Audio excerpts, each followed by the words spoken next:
Amen.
Thank you so much.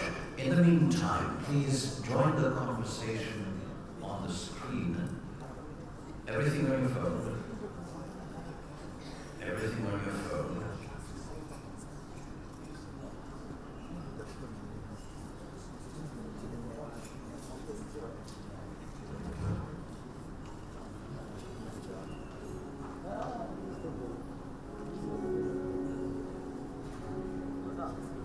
Thank you so much for those who have joined.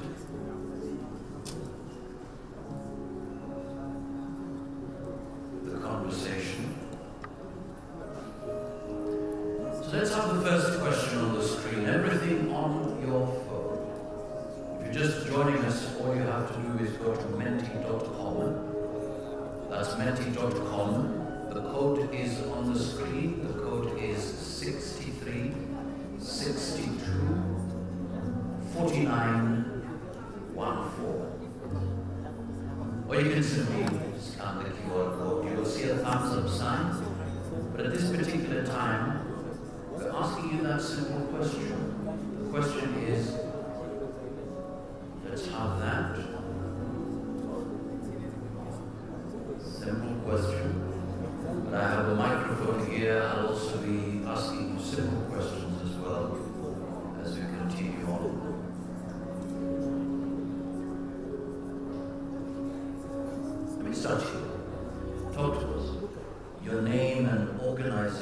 question, why do you think this event is important? Whichever way. The camera, please. Okay, good morning.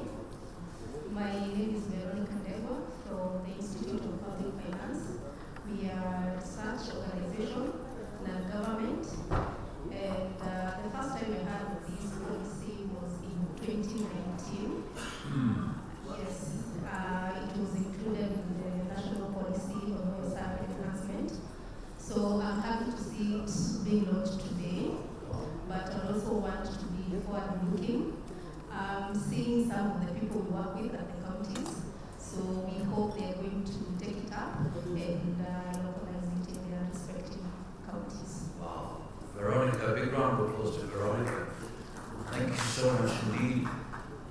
Seeing it come to fruition today, and definitely expecting counties to take it up so that we actualize it is very important. If you're joining us, please go to menti.com, that's menti.com. We're asking you a simple question, which organization do you represent? And I can see Bungoma County is here. Where is Bungoma County? Bungoma,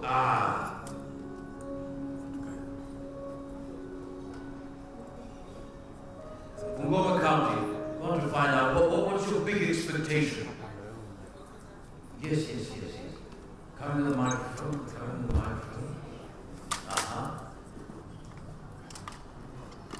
Good. Thank you very much, Wakazi. My name is Evans Katenya from Bungoma County Government.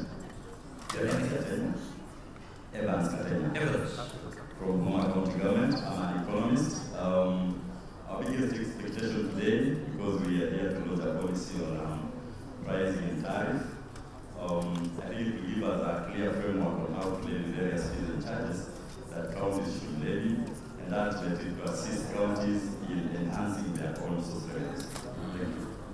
A clear framework, asante sana, Bwana Evans. Thank you so much all the way from Bungoma County. And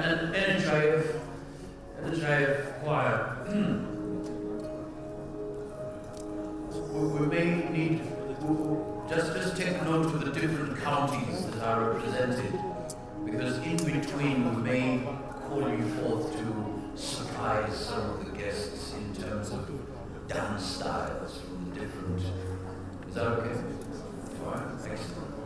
Thank you so much. So Bungoma, we've heard from Bungoma. Let's have Menti again. So Menti again. Let's see. Which organization again? Which organization is here?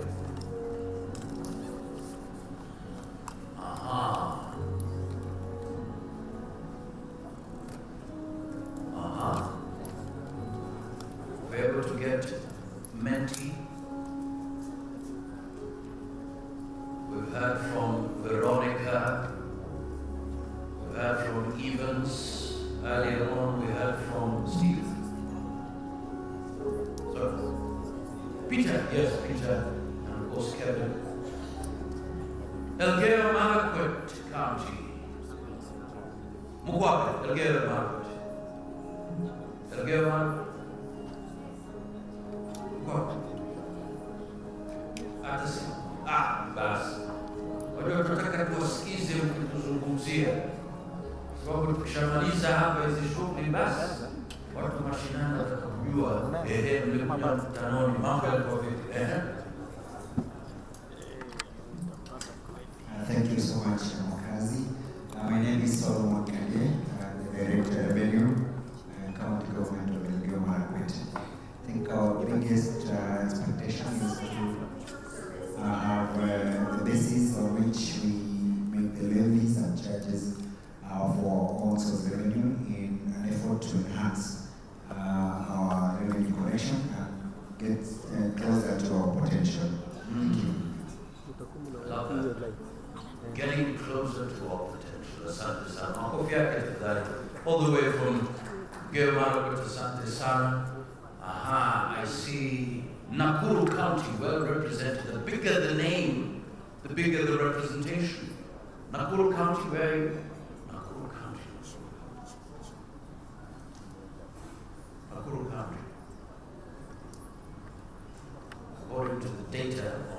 screen, you're well represented. Nakuru County? Yeah, okay. County government of Laikipia, Laikipia Mkoa. Bas. Acha tusikize sasa,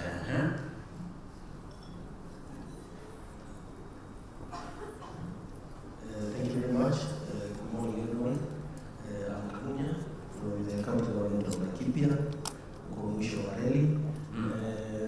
Our expectations today basically to get a good understanding of the basis for passing of county laws. But the bigger one for us is the linkage between what counties charge and the services that they offer, so that the issue of charging levies becomes more acceptable to the people when they feel that they are being charged commensurate to what they are getting as services. Thank you. Wow, thank you so much. Very purpose to make sure that our people understand that when they are charged this, they will definitely get the services they need. Asante sana, come on, right? Thank you so much. Asante sana.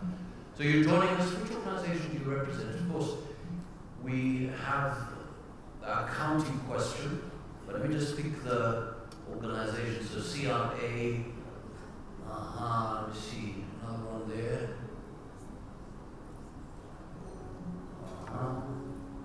County government of Kilifi, Kilifi Mkoa. Karibu, tunakaribiana kabisa, tuzungumzie tafadhali.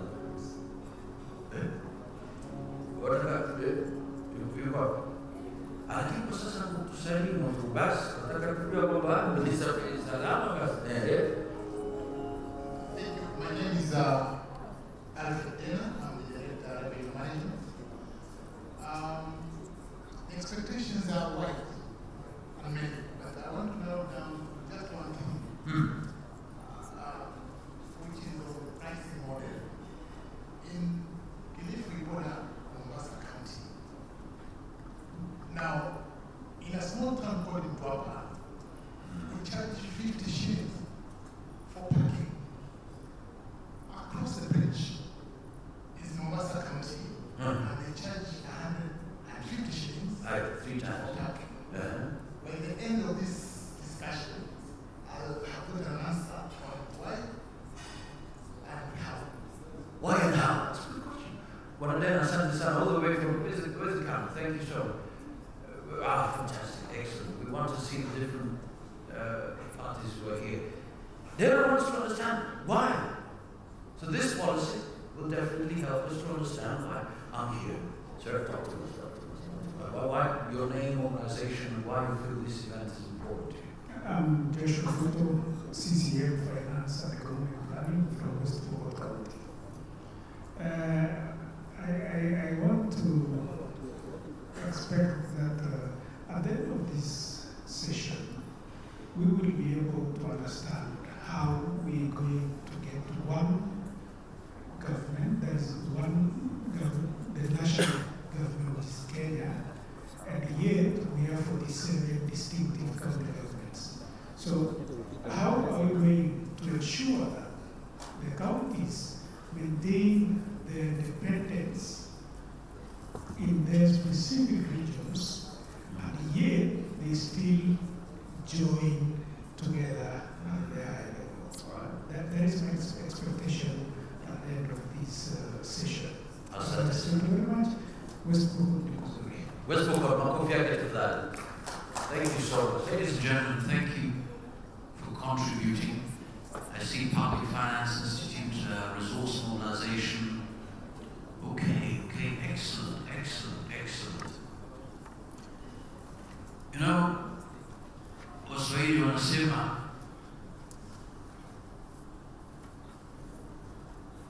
mjenga nchi ni mwananchi, lakini pia mvunja nchi nani? Mvunja nchi nani? Mwananchi pia. As we prepare to understand the journey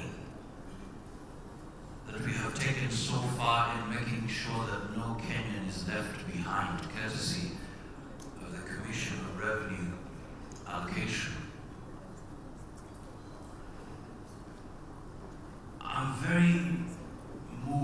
by the story of this one country that was literally coming to its end. It was literally on its knees.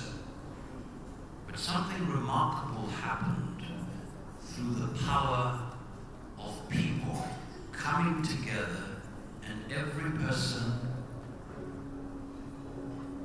realizing that they have a role to play in the development of their motherland.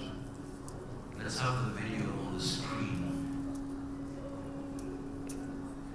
You see, this is Germany, totally destroyed. The World War, you know all that. Totally broken down. No hope possibly for the future. But you know what? The people come together and say, wait a minute.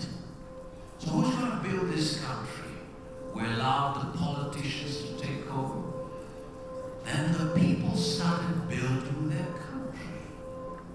The women were on the streets, picking up the pieces, making sure there was order. They were in the fields because it was their country.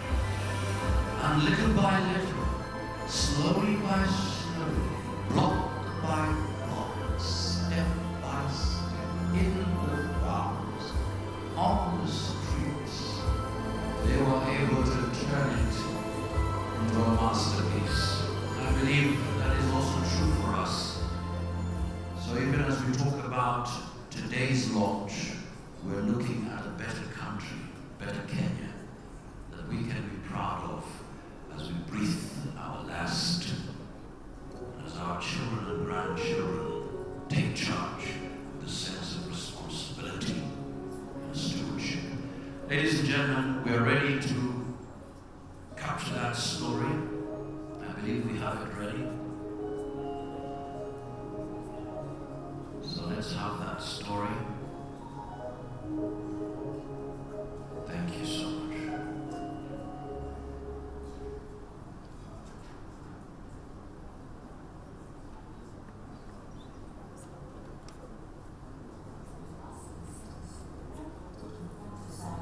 Kenya's 47 counties are at the heart of our nation, each one adding its unique touch to our shared prosperity. The Commission on Revenue Allocation, established by Article 215 of the Constitution, plays a crucial role in ensuring the equitable sharing of revenues between the national and county governments and among the counties themselves.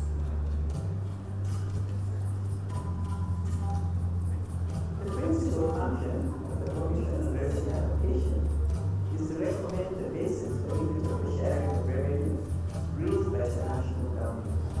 The sharing is done vertically, that is between the national and county government, and also horizontally among the 47 county governments. Secondly, other functions include to recommend on matters concerning the financing and financial management of both the national and county governments, and where appropriate, define and enhance revenue sources of the national and county governments. The Commission also has constitutional, interpretation and application, investigation, conciliation, mediation, and negotiation functions. A crucial aspect of the Commission's core mandate entails supporting county governments to enhance their revenues. The law permits counties to levy fees and charges from a number of revenue streams, including trade licensing, market trade center fees, hospital fee and public health services, property rates, parking fees, advertising and signboard fees, among others. Although Kenya's 47 counties have the potential to collectively raise at least 216 billion shillings annually, they only managed to raise about 45 billion in the financial year 2022 to 2023. So once we launch this model policy, the next step will be CRA to disseminate the policy to the 47 counties. Thereafter, the counties will be expected to domesticate the policy and adopt it to their requirements. The policy will then guide the counties to develop laws for the relevant revenue streams, because each stream must have a primary goal for the county to be able to collect revenue from that particular stream. So today marks a very important day, the calendar of CRA, as we launch these models and pricing points.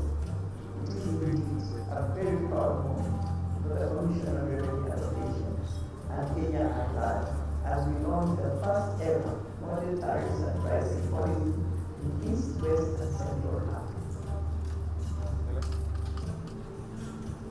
From 2017, where the counties were charging fees and levies to provide services, for example, parking fees, market access fees, building approval fees. And a lot of times there was no information as to what the county government would provide in terms of services from the county governments. My department realized that we have an important role as a Commission for Education to provide a legal and policy framework for county governments to be able to base these fees and charges. For example, the cost of parking has an element of providing a parking space, providing security, and also a rating system and a safe place as well. Therefore, the county governments have a post in making sure that those capital expenses have been paid for. But in turn, the residents in the counties are required to pay a fees so that we can be able to maintain those services that the county provides. Despite Section 120 of the County Governments Act requiring each county to develop a tariffs and pricing policy as a basis for levying fees and charges for their services, none has complied. This remains true even 13 years after the onset of devolved government.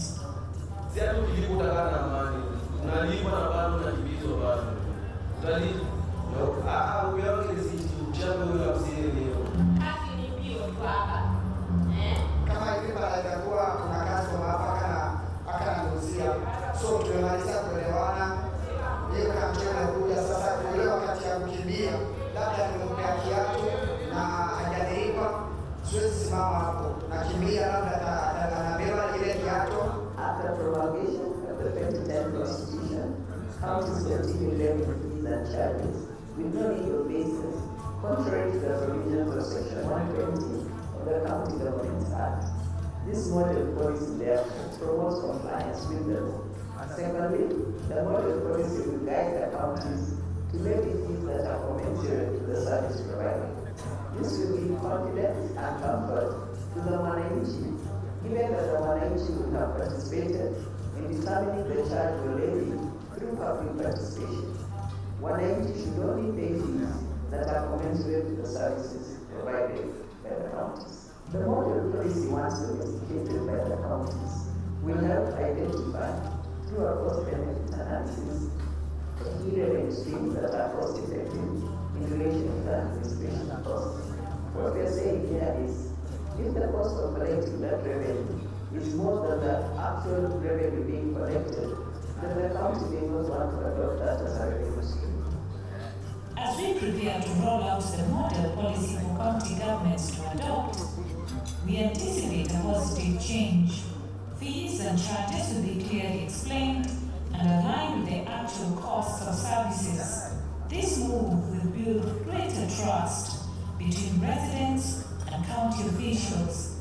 It will also promote transparency and accountability, and ultimately, better service delivery. Let me take this opportunity to sincerely thank His Excellency the President, Dr. William Ruto. It was actually him who initiated this process when he was the Deputy President and the Chair of IBEC, that is the Intergovernmental Budget and Economic Council.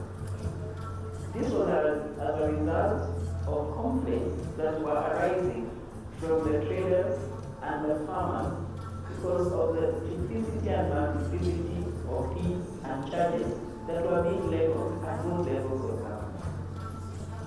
I would like to thank the current chair of the Intergovernmental Budget and Economic Council, I also would wish to sincerely thank the current chair of IBEC, Honorable Rigathi Gachagua, the Deputy President. I also wish to thank the National Treasury for the financial support they have given this process. I thank the Public Finance Management Reform Secretariat, who came out initially and have now funded also the launch today. The State Department for Trade and Enterprise Development, the State Department for Public Works, the State Department for Housing and Urban Development, the Kenya Investment Authority, the county governments of Machakos, Kiambu, and Nairobi for having been kind enough to allow us to use their live data.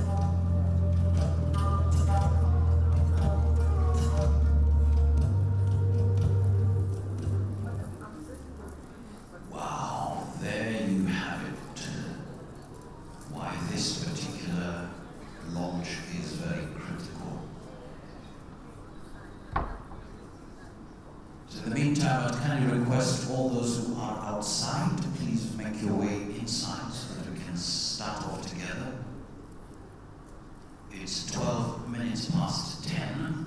Time will be of great essence as we engage and deliberate on these very phenomenal issues for the development of our country.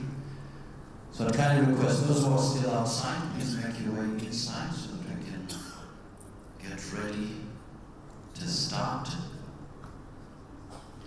In the meantime, you're in here. Which organization do you represent? Which organization do you represent?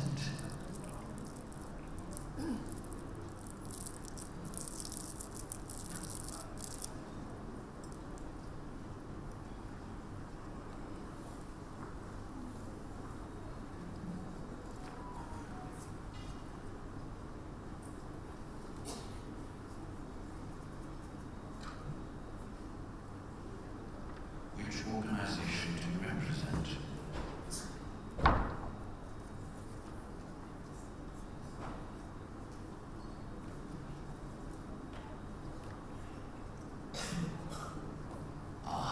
Nyeri County is here. Asante sana for coming.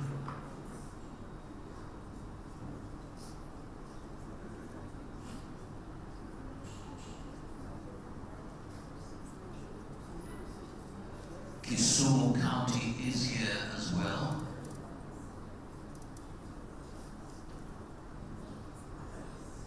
Madidi, really appreciate your presence and definitely looking forward to engaging. NHIF, what, you have one of those that help us celebrate who we are as a country, so that even as we prepare for our chief guest to come in, we'll be all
that's really the spirit we are engaging in as we consider today's launch.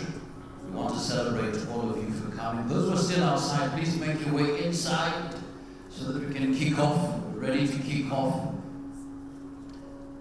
Thank you so much.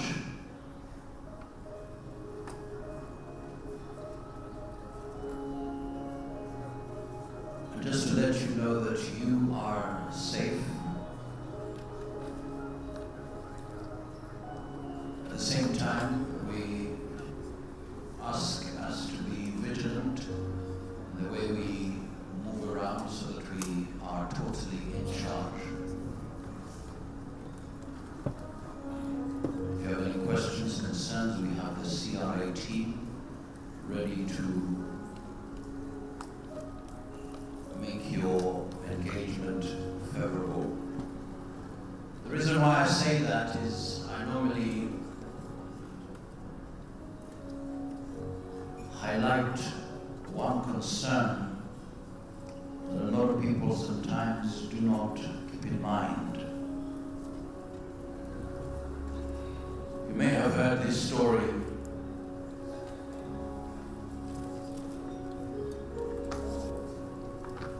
Probably it was a gathering just like this.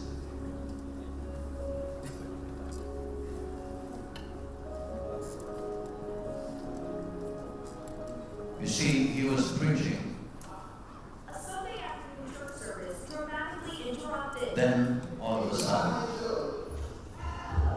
The terrifying incident at Jesus' dwelling place church in North Braddock, but there was somebody who was ready, on the vigilant. street, showing the gunman identified by police as 26-year-old Bernard Jr. Belay, approached Pastor Glenn Germany and attempted to shoot, but the gun didn't go off. It clicked. He heard him shoot it. It clicked, so God jammed the gun so that the bullet didn't come out. The deacon, sitting just feet away, leapt into action. The man had his back turned towards me, and I could see he would never see me coming. Both men wrestled the weapon from the gunman's hands.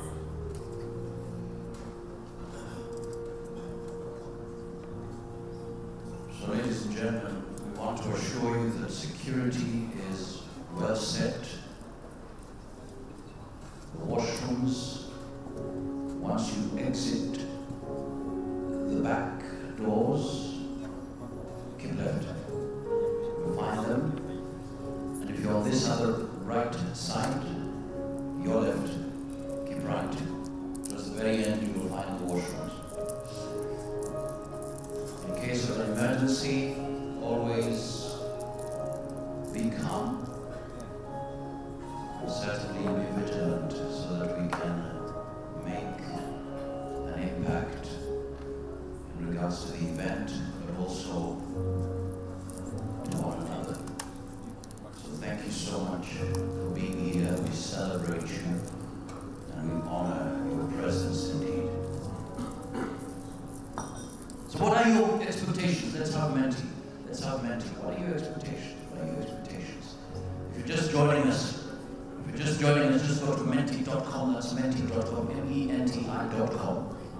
The code is on the screen. The code is simply 63 62 49 14. 63 62 49 14, or you can simply scan the QR code and you will find that question on your phone. Those who are still outside, please make your way inside. We can start off. It's 24 minutes past the hour. Seamless business in counties once the policy is domesticated. Thank you. We come up with structured tariffs depending on the economic growth of respective counties.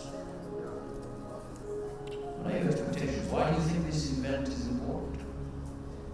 A clear framework that enables finance bills in counties to contribute effectively to on-source revenue and efficiently support gender-responsive budgets. What are your expectations? Why do you think this event is important? If you're just joining us, menti.com. Code is 63 62 49 14. You can simply scan the QR code. Growth in OSR once they adopt the model tariffs and pricing policy. Indeed.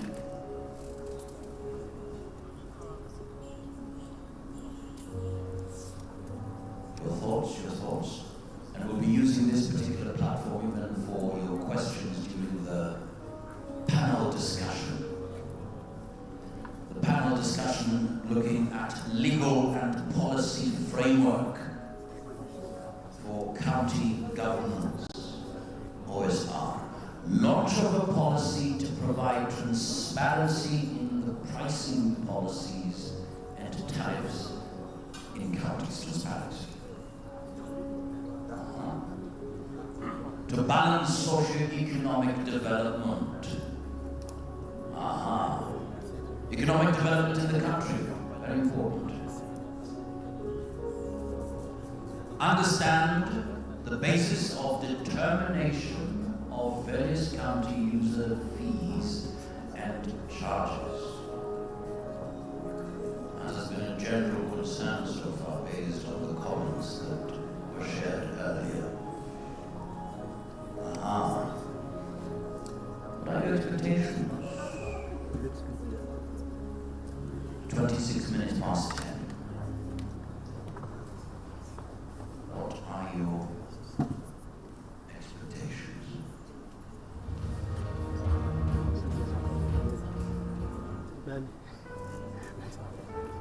Reduce corruption incidences.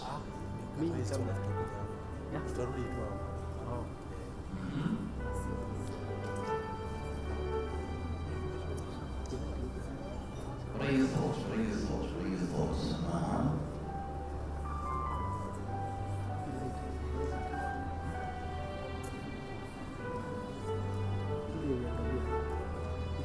Citizen awareness. Enhancement of OSR through clearly defined public participation and achievement of maximum potential. Indeed.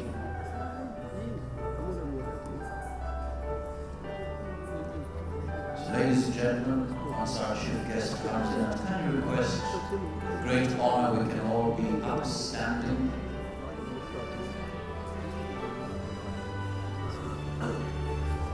Ladies and gentlemen, a big round of applause as we all stand makofi tafadhali to our chief guest. Karibu sana to celebrate you. Have a seat.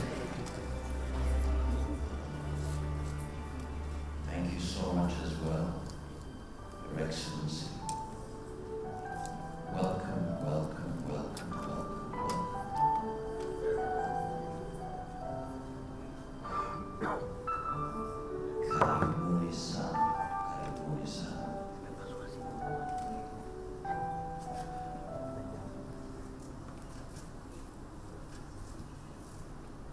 Thank you so much. Can you request that we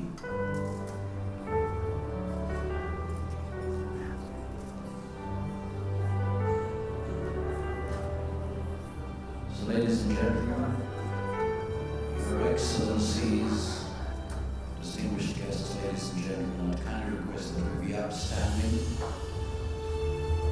for the Kenya National Anthem, the East African Community Anthem, led by the NHIF Choir. C.S. Nicholas, over to you.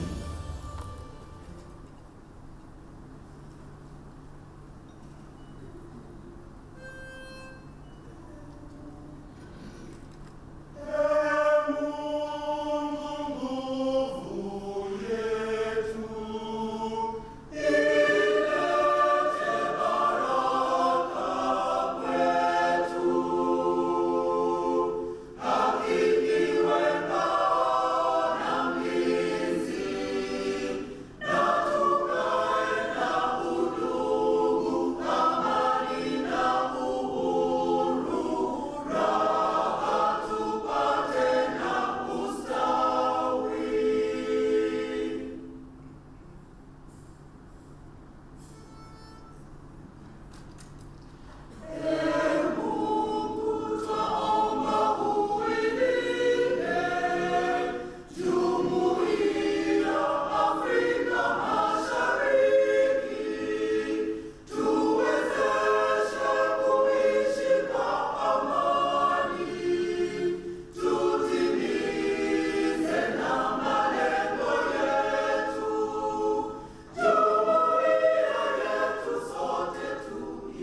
great honor to be alive. Lord, our anthems of prayers, what a great coincidence. Lord, we look forward to you. Let's pray. Almighty and everlasting God, we gather in your holy presence today with hearts full of thanksgiving and gratitude as we launch this model tariff and pricing policy. Lord, we invite your presence, O my God, into this congregation, O God. We acknowledge your grace and guidance that has brought us this far. We thank you for the hard work, O God, Father, that has gone into this model tariff and pricing policy, O God. We pray, Jehovah God, that as we deliberate on it, O King of Glory, as the various speakers speak, O King of Glory, Father, you'll be inspired, O King of Glory, by the Holy Spirit, O Lord. Let every word that we spoken here be uplifting, O King of Glory. And mighty and everlasting God, we also pray that even as the counties receive this model tariff and pricing policy, for them to adopt it, O God, Father, they use it, O God, for the glory and honor of your name as they uplift the economies for their citizens. Lord, we pray that Jehovah God, Father, you make this event a success. And at the end of it, O God, we will not forget to thank you. Be with us and bless us. We pray this believing and trusting in the mighty name of Jesus Christ. Amen. Thank you so much. Healthy, alive, please. A big high five to about 5 people around you. Just to tell them, welcome, welcome, welcome. No Kenyan left behind. Good to see you, sir. Karibu sana. And once you do that, you can take your seat. All the counties represented here. Asante sana. Well done, well done, well done. Excellent, excellent. Fantastic. Ladies and gentlemen, thank you so much. Let's just have the video on the screen. You see, that's our beautiful country there.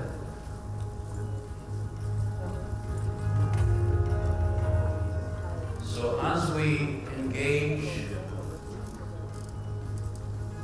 as we speak, as we listen, this is our beloved country. No one else will come to build it but us. Na jinsi nilivyowaambia, mjenga nchi ni mwananchi, lakini pia vunja nchi ni mwananchi. So this is our beloved country. 100 years ago, none of us was here. Certainly 100 years to come, none of us will be here. But we can touch a nerve that many years from now, that generation will have a responsibility to safeguard the interests of our country. And so as we start, I want us to just pause a bit and appreciate the work that the Commission has done so far. I want to celebrate the chairperson of the Commission. Big round of applause to CPA, Amina Sankasan. So sit back, listen, and possibly ask yourself, what is my individual role in building our country for the betterment of future generations? Let's have the video.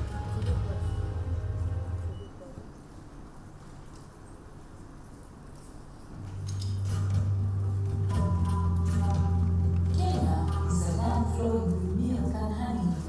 Our abundant resources provide vital revenues that drive our nation's growth and development. From the bustling cities to the breathtaking countryside, Kenya's 47 counties are at the heart of our nation, each one adding its unique touch to our shared prosperity. The Commission on Revenue Allocation established by Article 215 of the Constitution plays a crucial role in ensuring the equitable sharing of revenues between the national and county governments and among the counties themselves.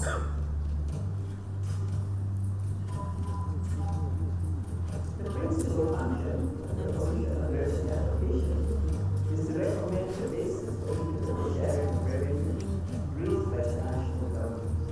The sharing is done vertically, that between the national and county governments, and also horizontally among the 7 county governments. Secondly, other functions include to recommend on matters concerning the financing and financial management of both the national and county governments, and where appropriate, define and enhance revenue sources of the national and county governments.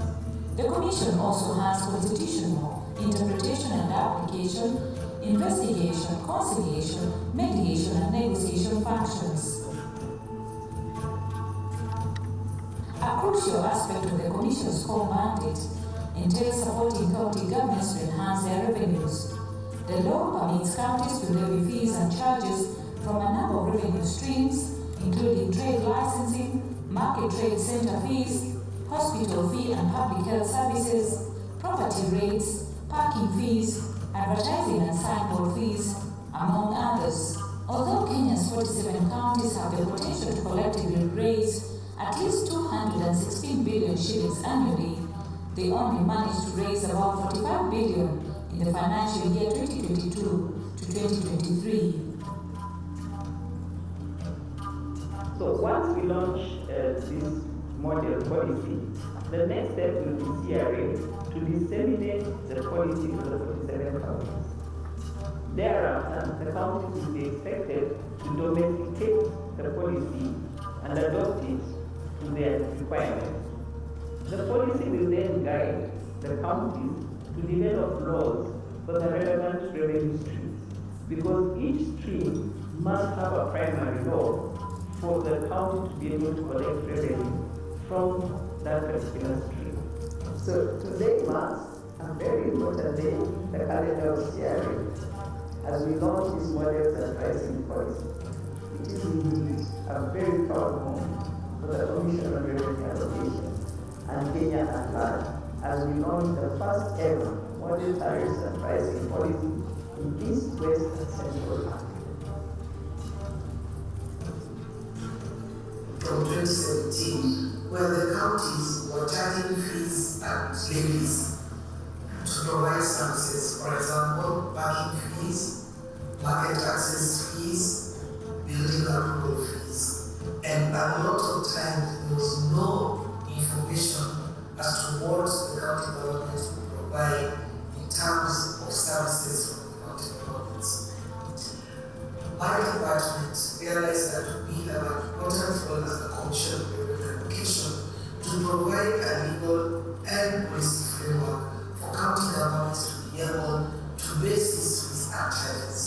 For example, the cost of providing parking has an element of providing a parking space, providing security, and also a lighting system and a safe place for us to park. Therefore, the county governments have a cost in making sure that those capital expenses have been paid for. But in turn, the residents in the counties are required to pay a fees so that they can be able to maintain those services that the county provides. Despite Section 120 of the County Governments Act requiring each county to develop a tariffs and pricing policy as a basis for levying fees and charges for their services, none has complied. This remains true even 13 years after the onset of devolved government. Si hatu kilikuta kana amani, unalipwa na bado unakimbizwa bado. Upewange risiti, mchango huyo 50 leo. Kazi ni mbio tu hapa. Kama hivi pale itakuwa kuna customer hapa akanaguzia. So tumemaliza kuelewana. Hiyo kampeni inakuja sasa ile wakati ya kukimbia. Labda nimempea kiatu na hajalipa. Siwezi simama hapo. Nakimbia labda atanabeba ile kiatu. After promulgation of the 2010 Constitution, counties continue levying fees and charges with no legal basis, contrary to the provisions of Section 120 of the County Governments Act. This model policy, therefore, promotes compliance with the law. Secondly, the model policy will guide the counties to levy fees that are commensurate to the service provided. This will give confidence and comfort to the Mwananchi, given that the Mwananchi will have participated in determining the charge or levy through public participation. Mwananchi should only pay fees that are commensurate to the services provided by the counties. The model policy, once domesticated by the counties, will help identify, through a cost-benefit analysis, the key revenue streams that are cost-effective in relation to the administration costs. What we're saying here is, if the cost of collecting that revenue is more than the actual revenue being collected, then the county may not want to adopt that as a revenue stream. As we prepare to roll out the model policy for county governments to adopt, we anticipate a positive change. Fees and charges will be clearly explained and aligned with the actual cost of services. This move will build greater trust between residents and county officials. It will also promote transparency and accountability, and ultimately, better service delivery. Let me take this opportunity to sincerely thank His Excellency the President, Dr. William Ruto. It was actually him who initiated this process when he was the Deputy President and the Chair of IBEC, that is the Intergovernmental Budget and Economic Council. This was as a result of complaints that were arising from the traders and the farmers because of the duplicity and multiplicity of fees and charges that were being leveled at both levels of government. I would like to thank the current chair of the Intergovernmental Budget and Economic Council. I also would wish to sincerely thank the current chair of IBEC, Honorable Rigathi Gachagua, the Deputy President. I also wish to thank the National Treasury for the financial support they have given this process. I thank the Public Finance Management Reform Secretary, who came out initially and have now funded also the launch today. The State Department for Trade and Enterprise Development, the State Department for Public Works, the State Department for Housing and Urban Development, the Kenya Investment Authority, the county governments of Machakos, Kiambu, and Nairobi for having been kind enough to allow us to use their live data.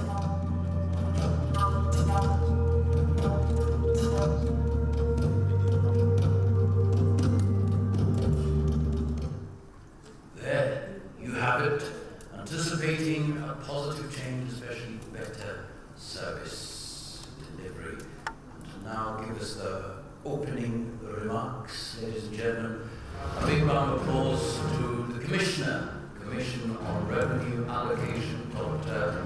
Isabel Wayaki. Mambo vyake tafadhali, karibu sana.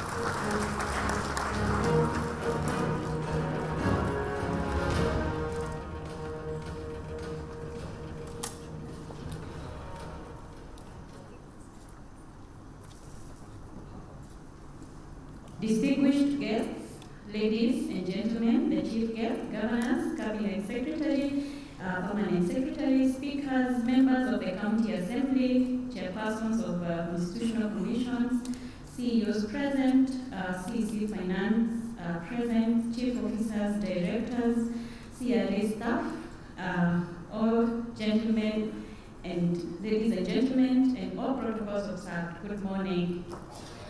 Good morning. Good morning once more. My name is Dr. Isabel Wayaki, Commissioner at CRA. I take this opportunity to recognize our key guests. Let me start with the Cabinet Secretary, Ministry of Investments, Trade and Industry, Honorable Rebecca Miano, karibu sana. I want to welcome the PS Economic Planning, Mr. James Muhati, karibu. Governor Kakamega, FCPA Fernandez Baraza, karibu sana. I saw the Governor of Mombasa, His Excellency Abdul Swamad Sharif Nasir, karibu sana. CAF representative, the chair of CAF, Honorable Philemon Sabulei, and the Secretary General, Honorable Chege, karibuni sana. Dr. Irene Asienga, former commissioner and now the advisor to the president on fiscal policy and budget matters. Karibu sana, and allow me to, on behalf of the commission, the chair of CRA, Mary A.C. Wanyonyi Chebukati, and as CRA, we want to welcome you to this function where we are launching the model tariffs and pricing policy. Karibuni sana. The Constitution in Article 209 mandates us, mandates the county government to be able to impose taxes, property rates, entertainment taxes, and any other taxes that is authorized to impose by an act of parliament. CRA in Article 216 gives us CRA the mandate of making recommendations concerning financing of and financial management by county governments. And further, the Commission may, in formulating recommendations on this mandate when appropriate, define and enhance the revenue sources of national and county governments. Section 120 of the county governments requires the county government to be able to come up with their tariffs and prices policies, which would set the basis on which they are able to levy their fees and charges. 13 years since devolution, not a single county has implemented this mandatory requirement. This journey started in 2019 of developing model tariffs and pricing policy where CRA is supposed to assist counties to develop one of their own. So in 2013, the counties started charging multiple fees and charges, and the chairperson of IBEC called for a conference that culminated in 2019 with a national policy to support enhancement of county government's own source revenue. And so the Commission has taken the lead to develop this model policy together with an interagency committee that included the COG, Ministry of Trade, Kenya Investment Authority, and counties, amongst many others, to develop the tariffs and pricing policies. And I take this opportunity to recognize that those members of the interagency committee are present. Karibuni. So from 2022, the Commission took an initiative to develop a model policy that counties can modify to suit their situation and enable traders to thrive.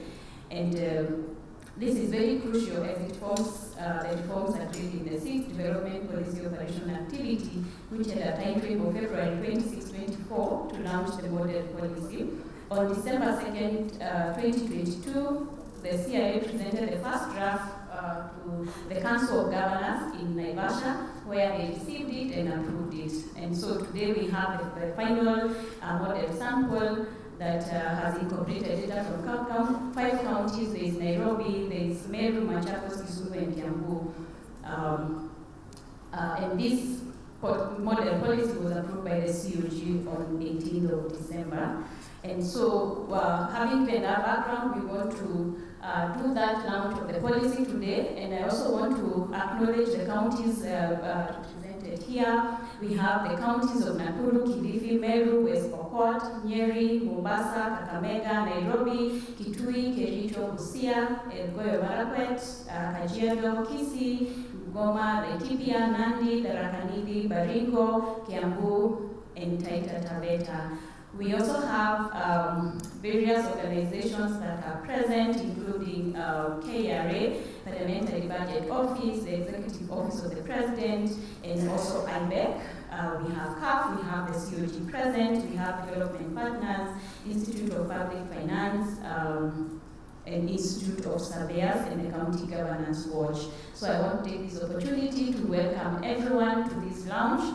And thank you so much for gracing this launch of the policy model. Karibuni sana, and once again, please clap for yourselves for coming to attend this. Thank you very much. Thank you so much. And Tari, of course, can you request that you still take the position at the front, because you will be moderating this very important panel discussion. We'll have only 30 minutes for that. Gavana wa Mombasa, makofi yake tafadhali, aliweza kufika hapa kusema asante sana. Now, NHIF Choir, you have a surprise gift for the governor of Kakamega. Gift yakewa. In the meantime, as the choir takes charge, I'll kindly call upon the following panelists. Of course, the first panelist there with the surprise, His Excellency FCPA Ferdinand, His Excellency FCPA Barasa Makofia Ketafadal, Asante Sana, Commissioner CRA Hadija Juma Makofia Ketafadal, and the representatives, the different panelists who were earlier invited. The panel discussion focusing on legal and policy framework for county governments, OSR. NHIF Choir.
Good morning once again.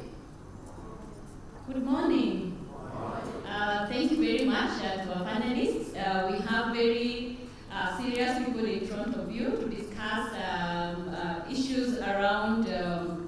policy and legal framework on OSR correction, and I want to give a brief bio on each one of them.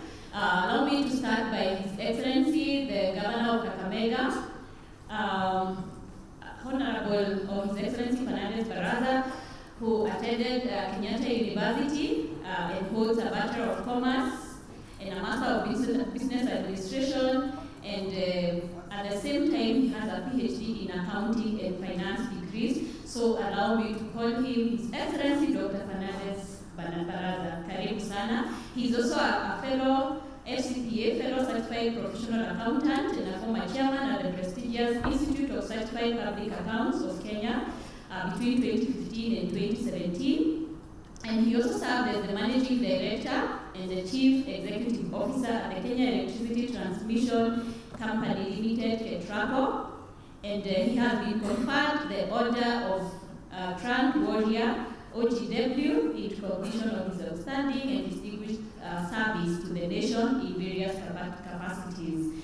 A hand clap for him. We also have Mr. Samuel Kitorus. Mr. Samuel Kitorus is currently the Director, Intergovernmental Fiscal Relations at the National Treasury and Economic Planning, and he holds a Bachelor's of Degree in Economics and Master's of Degrees, Master of Arts degree in Economics, specifically in the specialization in Public Finance from the University of Dar es Salaam, and he has been in the public service for 31 years. Please clap for him. Then we have the Secretary General of CAF, Honorable Shege. He holds a degree in Project Planning and Management from Moi University, and he's also the sitting member of County Assembly for Gara Ward in Nairobi County. A clap for him. And finally, we have our own commissioner at CRA, Commissioner Hadija Juma, the only lady, apart from me, the only other lady in the panel in pink, and she's a commissioner at CRA, and she's also the chairperson of the Public Finance Management Committee at CRA, which deals with issues around revenue enhancement, natural resource management, and also fiscal responsibility and public finance management. And she has been awarded. She's an expert she's a development expert, and she's been awarded HSC for exemplary work in helping counties enhance their OSR. Hand clap to her. And a warm welcome to each of our panelists. One final hand clap to each one of them. Today we want to have just a short panel discussion around the policy and legal framework in terms of OSR, all source revenue in the county government, and the gentleman and lady here will help us just understand a few issues around this area of OSR and to see how we can be able to support the county governments improve on their OSR. And one of the reasons we are here is to be able to launch a policy which the Commissioner will briefly mention what it is as we move ahead. So allow me to start with the National Treasury. Sorry, allow me to start with CRA, the Commissioner Hadija Juma. And Article 216 gives us the mandate of where appropriate to define and enhance revenue sources for county government. So in doing this, I would want you to help us understand what CRA has done so far in terms of the policy and legal framework to support county governments in terms of enhancing their OSR. Okay, thank you so much, Daktari. It's important to note that one of the principles of devolved governments, as contained in Article 175B of the Constitution, is for county governments to have reliable sources of revenues so that they are able to enable them govern and deliver services effectively to the counties and sustain collection of on-source revenue. It's very key in self-sustenance of the counties. at the same time in providing for services, goods and services for the public, eradicating poverty, and also achieving targeted development for the milestones. And as you have mentioned, one of the mandates for CRA is to define and enhance revenues for revenue sources for county governments, so that they are able now to one of the mandates of CRA is to define and enhance revenue sources for county governments. And one of the things that CRA has done, first of all, CRA undertook a study on potential for revenues for counties, just to estimate the revenue potential for counties, how much can they collect per year. And as a commission, we've been doing dissemination of this study to counties, just to show them each revenue stream, how much they're able to collect, and the strategies that, the local strategies that they can use to ensure that they're able to achieve their potential. The Commission has also developed model laws to help county enact legislation, revenue-raising legislations. And one of the model laws is the trade license. And some counties have even gone ahead and used this model law to do mapping of their businesses within the counties, and now they are collecting revenues up to their potential. Another law that we've been able to develop for counties is the rating bill, county rating bill, and the revenue administration bill. Those are some of the model laws that county CRA has been able to do to help county governments. Another thing we are working, I always say that we don't work in isolation. We work with our stakeholders, and we've been working closely with the National Assembly and the Senate to give inputs on various legislations that are touching on OSR. The first one is the OSR bill that was passed by both the National Assembly and Senate, that are waiting for ascending by the President. There's also the rating bill that we gave our inputs at CRA, and the county government revenue raising bill that was passed by both houses. So those are some of the issues that we've been working with the county government, just to ensure that we are helping them. We have continued to advise and capacity build county governments to ensure that they're enacting laws that are helping them to collect revenues and justify why they're collecting revenues within counties. Yes. Thank you, Commissioner. I want to go to the National Treasury. Based on what Commissioner has alluded to in terms of, she's talked about the rating bills and all that, and the various laws that we have been giving input to, I want to take you back to 2015, when there were a lot of complaints by traders in terms of fees and charges that are being collected arbitrarily, and multiplicity of those fees and charges. And I remember in 2015, IBEC made a resolution that we needed to come up with a national policy to support enhancement of county government's own source revenue. And I remember you came up with one, and it was approved by Cabinet in 2018. I would want you to tell us, Kipto Rose, what is this policy all about? What are its objectives? And what are the various policy interventions that were put up in this policy? Thank you.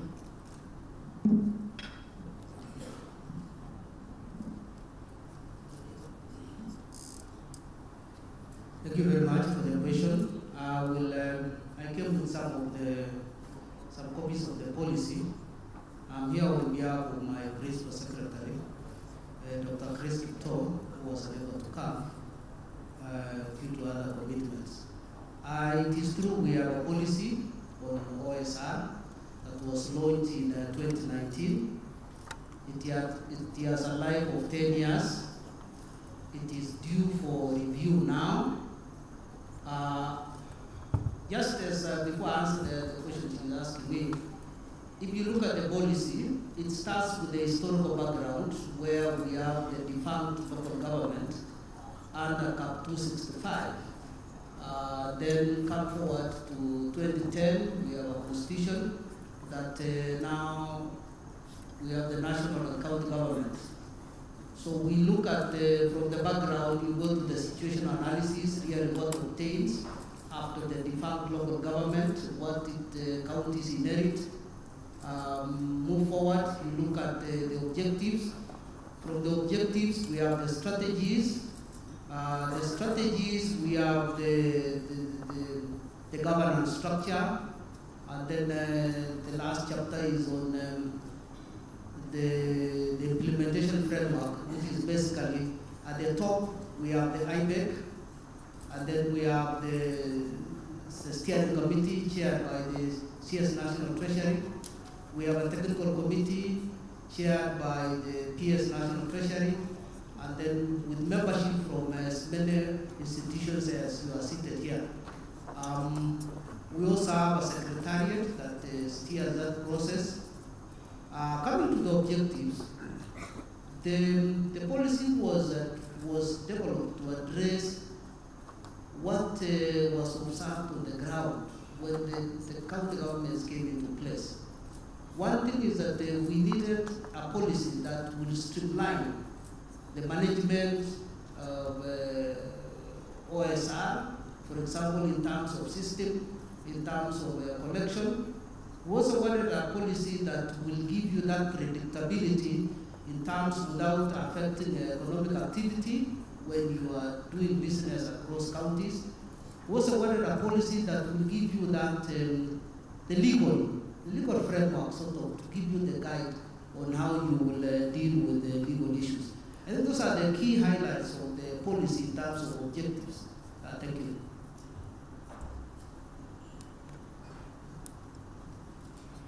Thank you very much. Maybe before I go to Honorable Chege, I would want you to basically tell us just a highlight of the 5 main policy interventions touching the national policies, touching on, so that then we can be able to go to the county level. Thank you. Tariffs. We have, in terms of interventions, there are 3 broad interventions.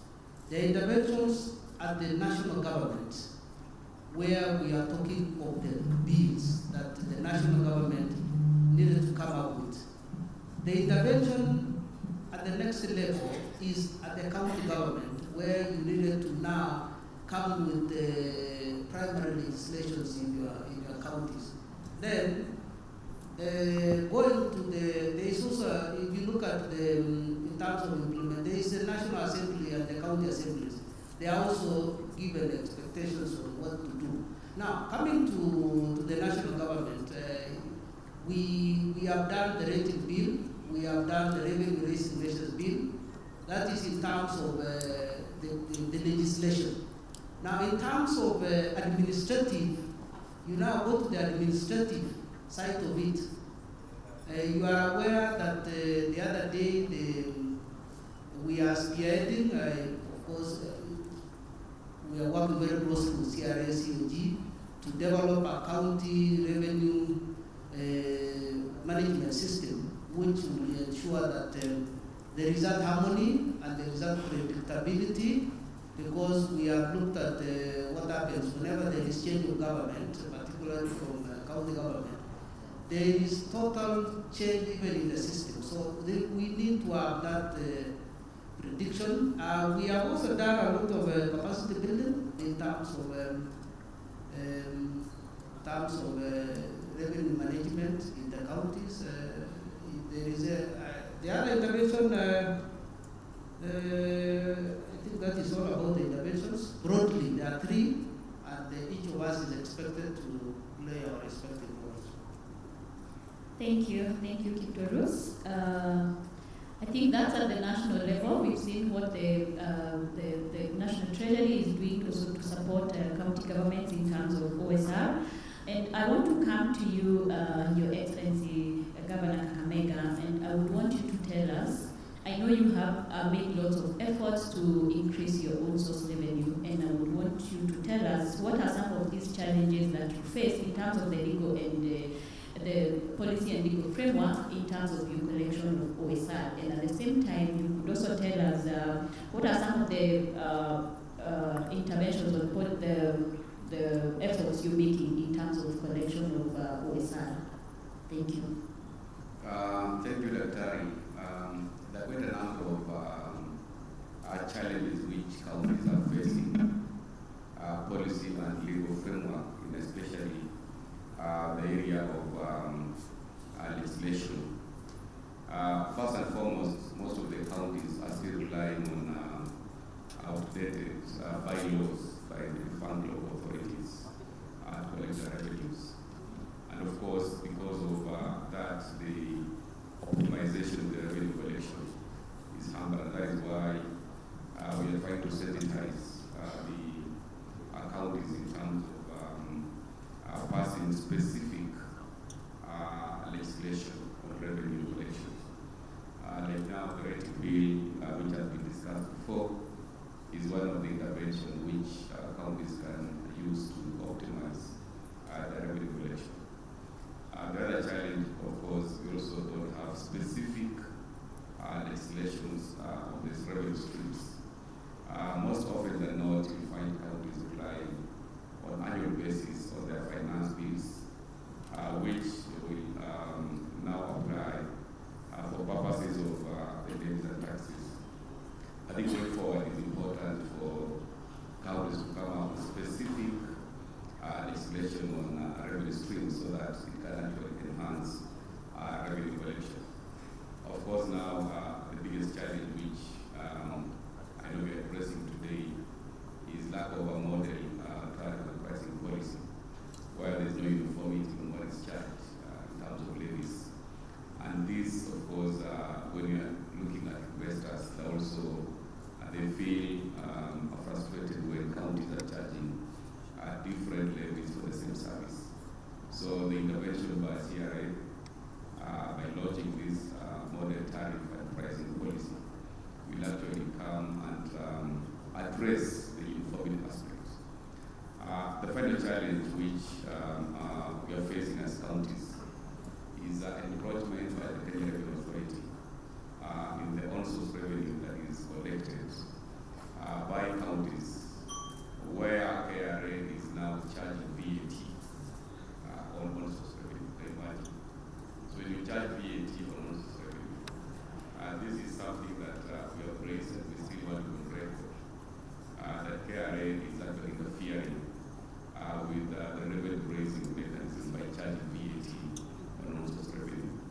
So our policy intervention, which must be legislated in terms of respecting that counties are also mandated by PFF Act to collect their revenue. So it is not really an issue of KRA trying to collect revenues from on-source revenue by charging VAT. So that's an area which we have been on record that it needs to be addressed by maybe the National Assembly passing specific legislation.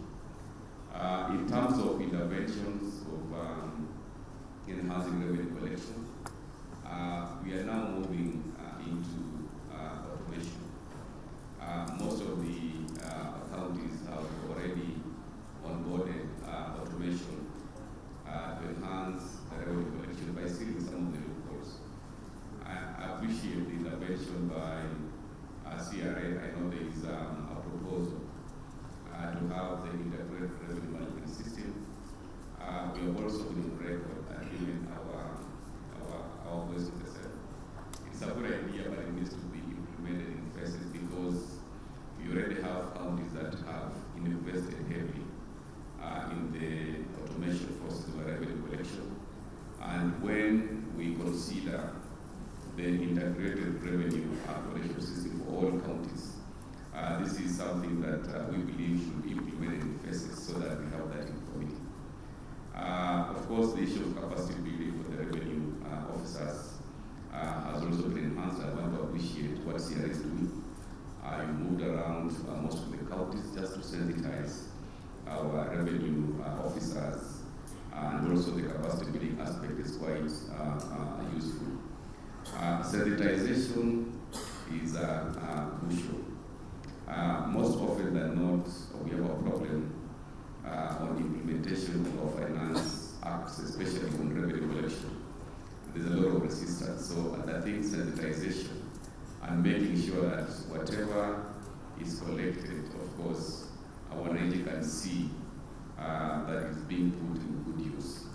And then finally, we're also looking at diversification of revenue streams. There are so many revenue streams which we haven't really tapped into. And since we already have a blueprint on the potential, as counties, we are trying to make sure that we go into diversify our revenue streams so that we don't just focus on the traditional parking fees and then, of course, the land rates. Thank you. Thank you, Your Excellency. We have picked several things from what you say, the issue of automation and all the issues you have mentioned, and I'm glad to tell you that KRA is represented.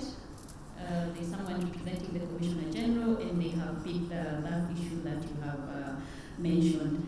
You have keenly talked about the issues of lacking specific registration, which should support you to collect your own source revenue. And I'm glad that we have the county assemblies represented here by Honorable Chege, County Assemblies Forum. And Honorable Chege, the county assemblies are mandated constitutionally to register on behalf of the county government. And so you are supposed to help the county government come up with their own primary laws so that they can be able to collect their own, have a basis of collection of own source revenue. And if you notice, the last, in April, end of April, there was a petition where 41 county governments, including Kakamega here, including Mombasa here, they were all taken to court for failure to enact those primary laws, and so they were using their finance bills to be able to, as a basis for levying these fees and charges.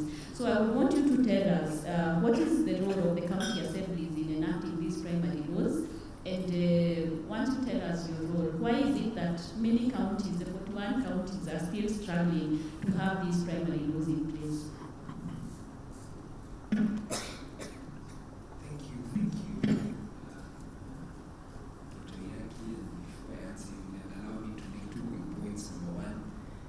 Appreciate the new commission with its approach that has made us, as county assemblies, not only get involved but also to participate in your processes, starting from the last revenue allocation process that you had.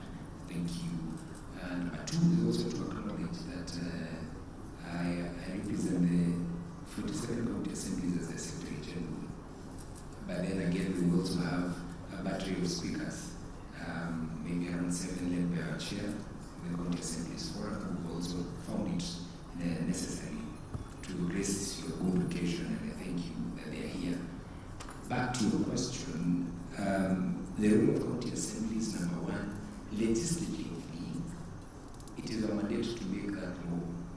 But then again, these laws need to also emanate from the executive, because the executive has a department on the county attorneys on the other end. And number two, they do have the revenue raising abilities through the finance, not committees, but the finance departments.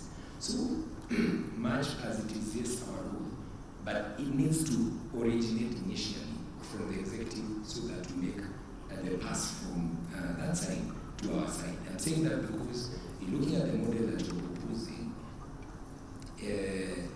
the thinking is heavily on the OSR and how to raise more revenue for the county governments to operate.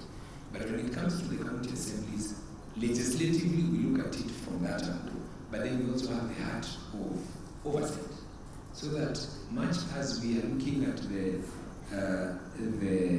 revenue raising abilities of a given county, we are also keen that the revenue raising capabilities also are in tandem with the taxation that will be taken to the Mwananchi, so that the citizen, as they are raising revenue for you through the taxes that they are paying, they also feel that there is a counterbalance to the cost of that service. So that at the end of the day, yes, there is a cost, number one, to whatever revenue measure you're making. But number two, is there a commensurate value for what they're making? Number two, there should be a mechanism to review the same at a given time.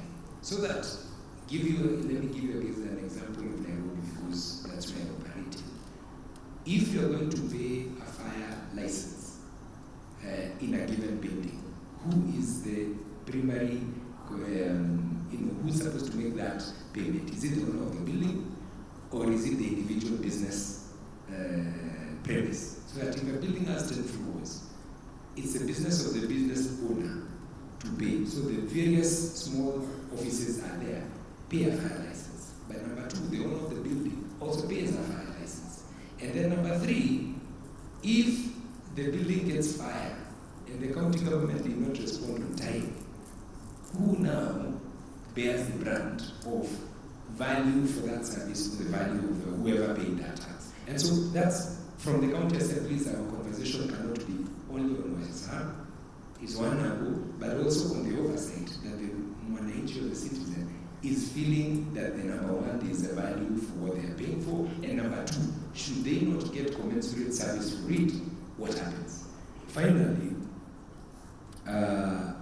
this discussion about revenue raising should ideally not ignore the budget making process in its entirety. Why am I saying that? The madness starts at the budget making process in April, so that we put in so many unrealistic demands. Giving you a good example, I'm using examples so that we paint a picture.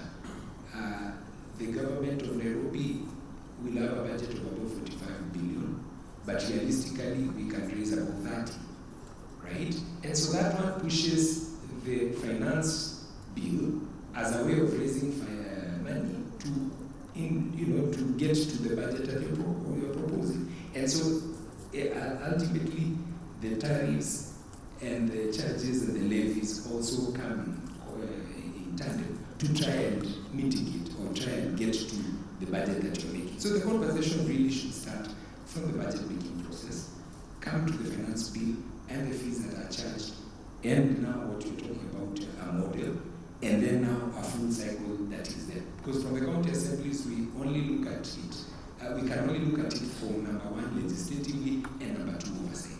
If that two-way angle is not looked at, then there needs the model or the way we are looking at how we are raising revenue needs to be a conversation that we have eventually, so that the discussion is just not on raising. Very finally, even if you look at the full 47 county assemblies with about 12 years since the evolution, how many counties have been able to meet their own targets for census revenue? Thank you very much.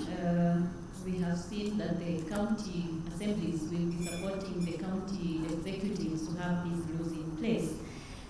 Just as we conclude, the National Assembly and the Senate would have been represented here, but they had a parliamentary group meeting, and so they were not able to make it on time. But they want to talk about the two bills that have been mentioned, actually three bills, the National Rating Bill 2022, the County Government Revenue Raising Process Bill 2023, and the County Licensing Uniform Procedures Bill 2022, which are all aimed at supporting collection of OSR by setting uniform procedures for collecting these licensing fees, and also in terms of collecting the property rates. The National Rating Bill is very critical for that.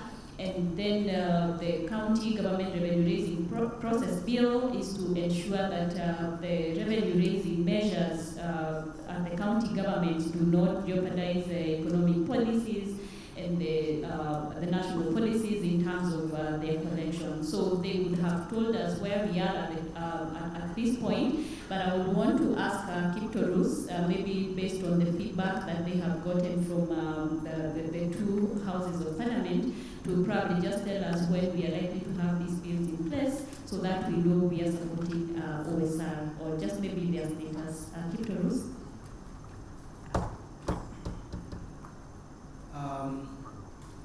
I'm aware of the three bills. The one that is advanced is a rating bill. That is the second reading in the Senate. The one on the county revenue raising measures and all these, I think there were some issues. And it was, I think it went back to the National Assembly for some clarification. The other bill is the one on this one of the country procedure for raising bills. This was a private members, but we gave comments and went back to the National Assembly, and we believe it's progressing well. So that is where the three bills are. Thank you very much, Kiptorus. And we are almost at the end of this session. I'll basically just ask Governor, Your Excellency, Governor Fernandez Baraza, to probably just give your final comments as we conclude. I just want the county governments to on record with regards to our stand on the county revenue raising bill, which is in the National Assembly. We don't really object the issue of uniformity. The issues which we raised, and we still want on record, is the mechanism of having the CS National Treasury approving the charges, levies, and taxes by counties. I think that is now a systematic attempt to blow back on devolution. We must recognize that under Article 189, county governments are distinct and interdependent. So because of the distinctness, it will not be proper for the revenue raising mechanism to be micromanaged at the National Assembly or at the National Treasury. So it is important for the issues which we raised and on record in Senate that really you can imagine all the CEC finance getting approval from the CS National Treasury or the kind of taxes that should be levied by counties. And yet, the PFM Act is very clear. We really support the rating bill. We are very happy with this model tariff and pricing policy, which will go a long way in unifying the revenue collection system. But the county is seeking approvals from the CS National Treasury. It is going to frustrate the revenue raising measure. Then finally, we want KRA to stop charging VAT on source revenue. This is frustrating efforts by counties to collect on source revenue. Thank you. Thank you, Your Excellency. That is noted, and we hope that the revenue raising process bill will be coordinated by both parliament, houses of parliament, to be able to be concluded in supporting the county government. Honorable Shega, your closing remarks, please. Thank you. First, I totally agree with the governor on the issue of micromanagement from the top. Let the national government also allow the processes at the counties to be able to have that conversation and to conclude it. Maybe they can bring in their thinking, but anything that is counting, that is happening at the counties, let it be left at the counties. Number two, and more importantly, is that we're hoping that the policy brings a level of sanity and fairness, first to the citizens and then second to the county governments. Citizens, because they're the ones who bear the biggest brunt. To give you a good example, if we have a law on betting and gaming, and the bulk of it, by the way, happens in the county level, at what level does the county government starts and ends, and at what level does the national government starts and ends? So that, because the effects that come with the yields of gaming and betting are spread across the counties, and they also spread, nationally. let us also see a way and let the model be able to address certain issues so that we just don't look at the betting, for example, and the money we can raise out of the betting, but also the social needs that come with it and who bears what brand. Many other things, but I can see your press for time. Thank you. Thank you very much. And finally, Commissioner Adija, in a minute, tell us the other initiatives. Thank you. Okay, thank you so much, Daktari. And I just wanted to pick from what CAF has said about training county assemblies on enactment of laws and oversight on both financial management and their role on OSR. That is something we've been doing. In 2016, CRA trained the county assemblies, in 2021 and 2022, and maybe we need to think about now training this phase of members of county assemblies on enactment of these laws. However, at some point, we were so worried as CRA how to bring together the assembly and the executive in one room and have a training. But if you are able to sit together in this room, I'm convinced that we can still do it at your counties, so we will come and do that. I just want to applaud Taita Taveta County. The other day we were in their county, we were training them on, we were disseminating the study to Taita Taveta County, and they came both the executive and the assembly, full house, and every stakeholder picked on what they're supposed to do to ensure that we enhance all source revenue. For me, that is a good practice that other counties need to borrow from. We've also done tax assessment or diagnostic tool, whereby we've been assessing counties on their potential on raising their revenues. We are also reviewing the revenue forecasting tool. The one that is being used was developed in 2017. We felt that we needed now to have an accurate one, to update the one that is there, to have an accurate one so that when you are forecasting or you are setting your targets on all source revenue, at least it's accurate. We've been reviewing and analyzing the county fiscal strategy paper. And something I want to alert the county assemblies. According to PFM Act,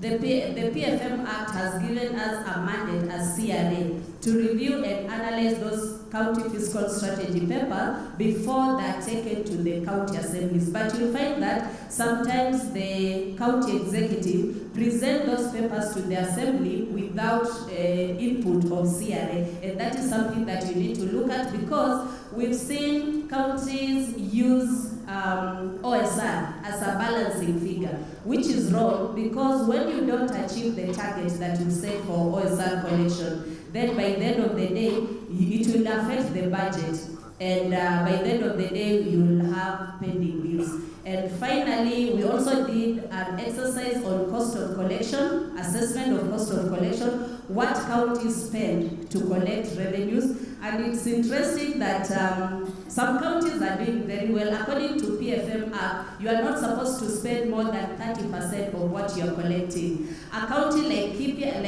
Kipe is doing so well. They spend 1 shilling to collect 7 shillings. Kakamega County here is also doing very well. They spend 1 shilling to collect 5 shillings. But there are counties that I don't want to mention their names. They spend 1 shilling to collect 1 shilling, which is very wrong. And I think we'll continue working closely with you so that we can improve on such matters, just to ensure that we are on the right track. And finally, we are currently disseminating the FEMA study, whereby every time we tell counties that they have a potential of raising this amount, they'll say how. But we've done dissemination to 5 counties, piloting to 5 counties, and if you, that is Kakamega, Taita, Homa Bay, Uasin Gishu, and West Pokot. If you maybe learn from them, they'll let you know that actually what you are doing, when we are disseminating, we are taking counties through all the revenue streams and showing you where these revenues are, and to have the local strategies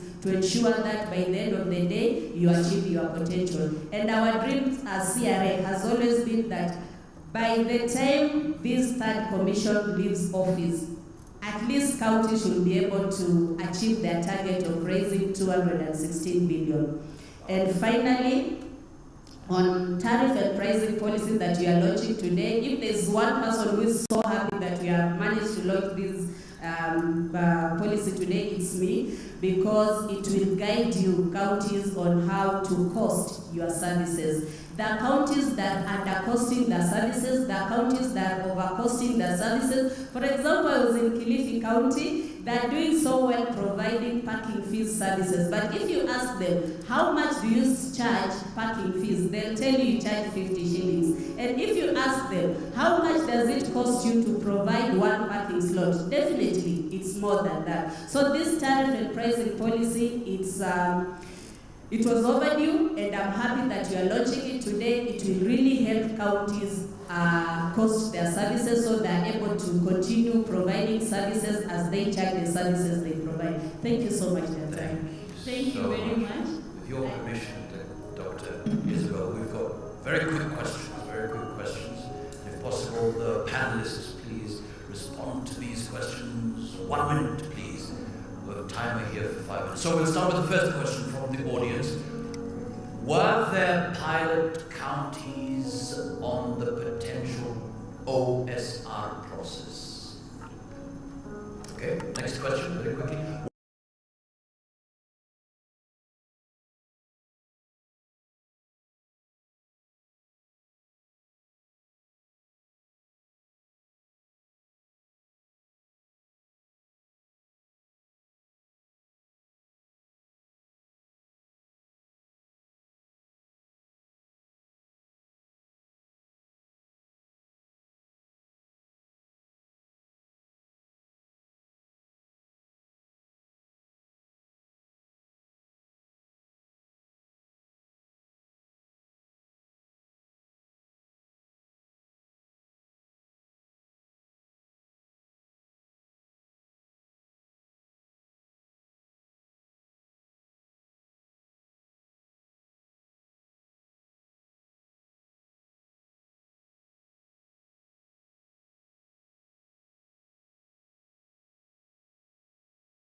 us. 5 minutes. A big round of applause to the Chairperson, County Assembly Forum, Honorable Philemon Sabule. Karibu sana.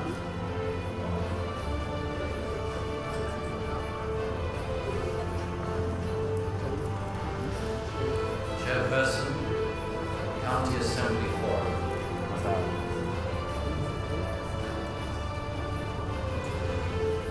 Karibu sana, karibu sana. County Assembly Forum, Honorable Philemon Sabule, karibu. Makofi yake tafadhali. 5 minutes. Thank you so much.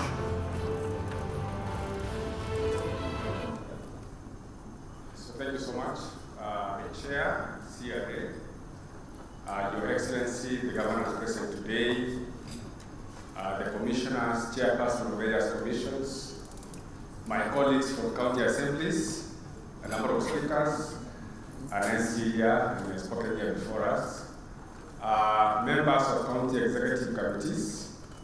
My name is Philemon Sabule, the Chairperson of the County Assemblies Forum, and mine is just to make very brief remarks on behalf of the county assemblies and county assemblies forum. We are really delighted to join CRA this morning in this launch of a policy that is going to support the resource generation in our counties. All of us appreciate the fact that resources are never enough. They're never sufficient. What we get from the national government through the annual shareable revenue is never sufficient. And what we need to do, even in pursuit of the functions and the objective of devolution, is to spur the local on-source revenue to ensure that we meet the gaps of the needs from our various communities and the counties.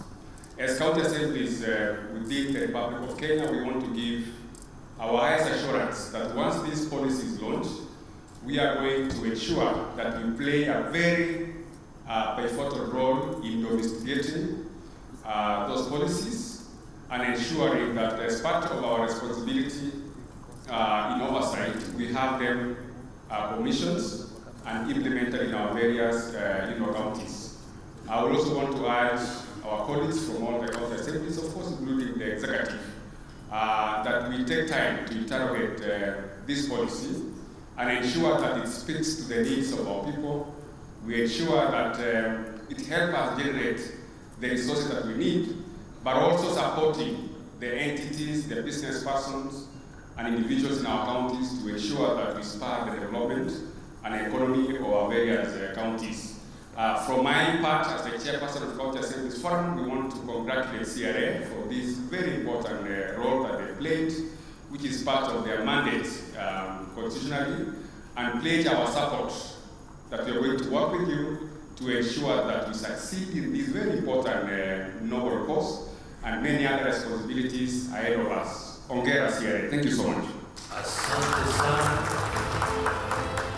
So, what is this model about? It's time to learn so that we are well aware of what it's all about. So get ready. Certified Public Accountant and a member of the Institute of Certified Public Accountants of Kenya. He is widely trained in strategic management, leadership, corporate governance and fiscal decentralization. His experience spans over the last 32 years, 17 of which have been at various levels of management in public organizations as well as international dollar-funded research institutions. Please welcome the Commission on Revenue Allocation Secretary and CEO, CPA James Katule.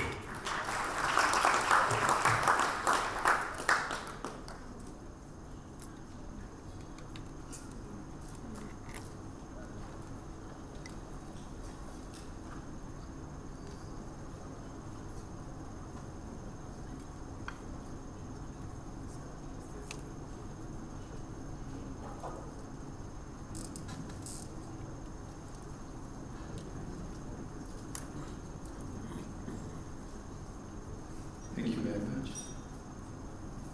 Would you like to bring that microphone here or do you want to get it?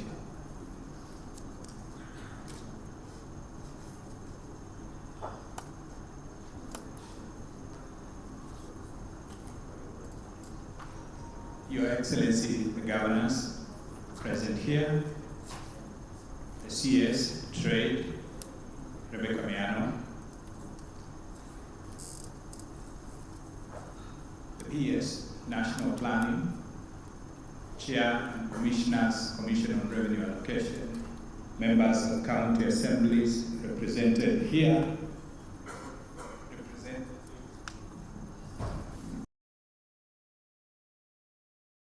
governments, my colleagues from the Commission on Revenue Allocation, distinguished guests, ladies and gentlemen, good morning.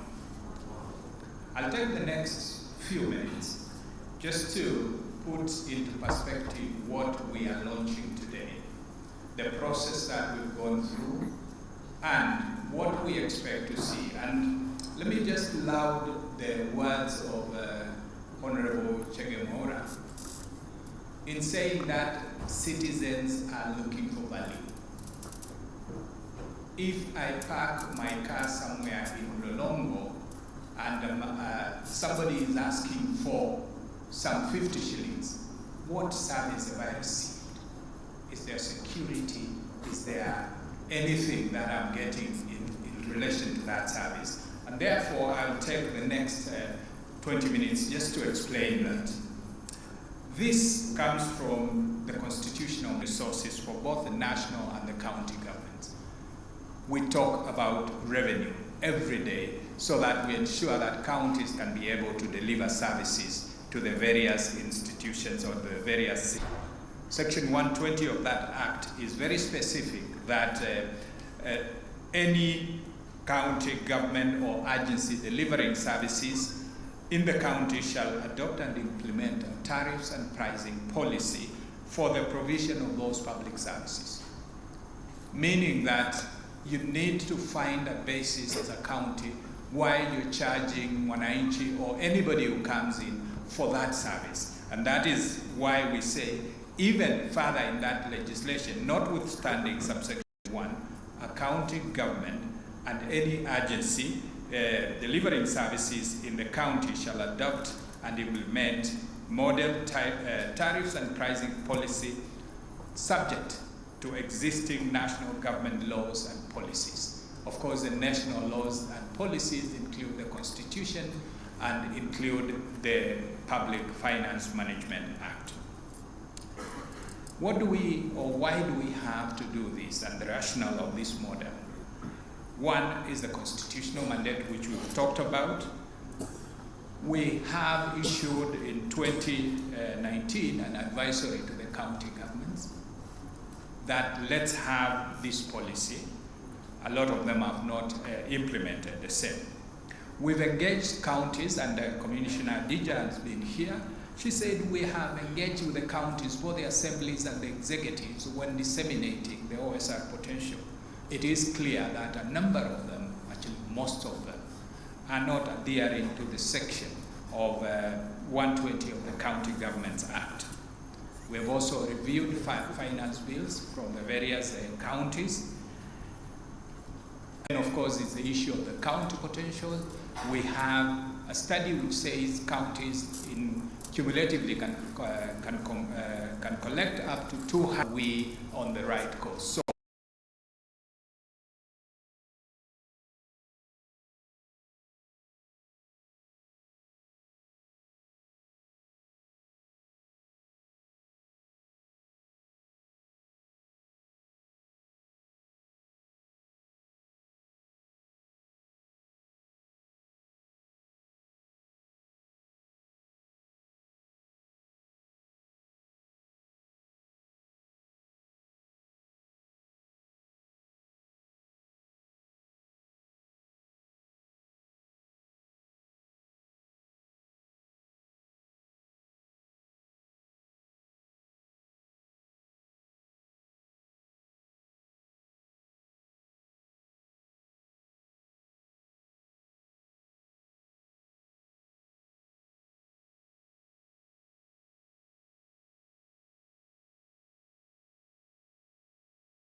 which is a requirement of our constitution, approval and adoption of the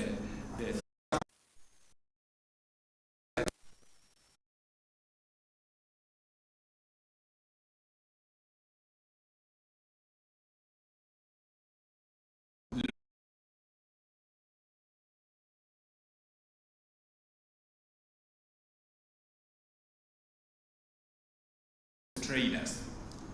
And what are some of the factors that we would consider in that? The type of business, the size of the business, and the cost of cost, the variable cost from the urban areas, and the fixed, then we can have the total cost. Then against the number of licenses that have been issued in the last 3 years, then we can get just a number which makes it those are the services provided. And this is the cost of providing this service. This data is from Meru County, and I believe Meru County can associate with this data. There is firefighting services. Again, I won't bore you with the figures. There is the street lighting, storm water management, road access, and waste collection. And all those have a cost associated to them. And they told us over the last 3 years, these are the number of licenses that we have issued. So when you look at the number of licenses, the number of business establishment, you find that on average, for the urban area, it would cost about 10,749 to have a business license in an urban area within Meru County, and in the rural setting, 5,610. Is that what is being charged? Is it higher? Now that can be adjusted by the county assembly as they adopt that policy. Then there will be the need for implementation and review in that cycle, and that's where I want to finish my discussion today. That is, the policy is to be implemented through an interdepartmental approach. That will be spearheaded by the county treasury, so that we have what we are calling a technical committee. The county treasury will also commission a midterm evaluation. How has it been doing in the implementation of the tariffs and pricing policy? Then actors responsible for the implementation of this policy are the county treasury. There is that technical committee that I've just talked about, the executive committee, and the county assembly. And these organs are interdependent, and they will be showing or they will be linked in the following ways. Viewing and incorporating submissions from the county treasury so that we have the input of that institution or organ of the county government. Then there will be the county executive committee, which will discuss, approve that policy. It is the one that will implement the policy and will make policy decisions on the emerging issues in relation to the tariffs and pricing policy. And eventually, it comes to the assembly, whose role is to adopt, legislate, and oversight the implementation of that policy. That is what we expect to be the overall link between the four organs of the county government who will be overseeing that. That is what I would like to say for now. Thank you very much for listening to me, and God bless you. Asante sana. Thank you so much indeed. Standing gratitude to one of the key organizations. It's time to listen to them now. Ladies and gentlemen, a big round of applause for the next 5 minutes. PFMR, Public Finance Management Reform Secretariat, Program Coordinator. A big round of applause to Wana Joel Bet. 5 minutes, please.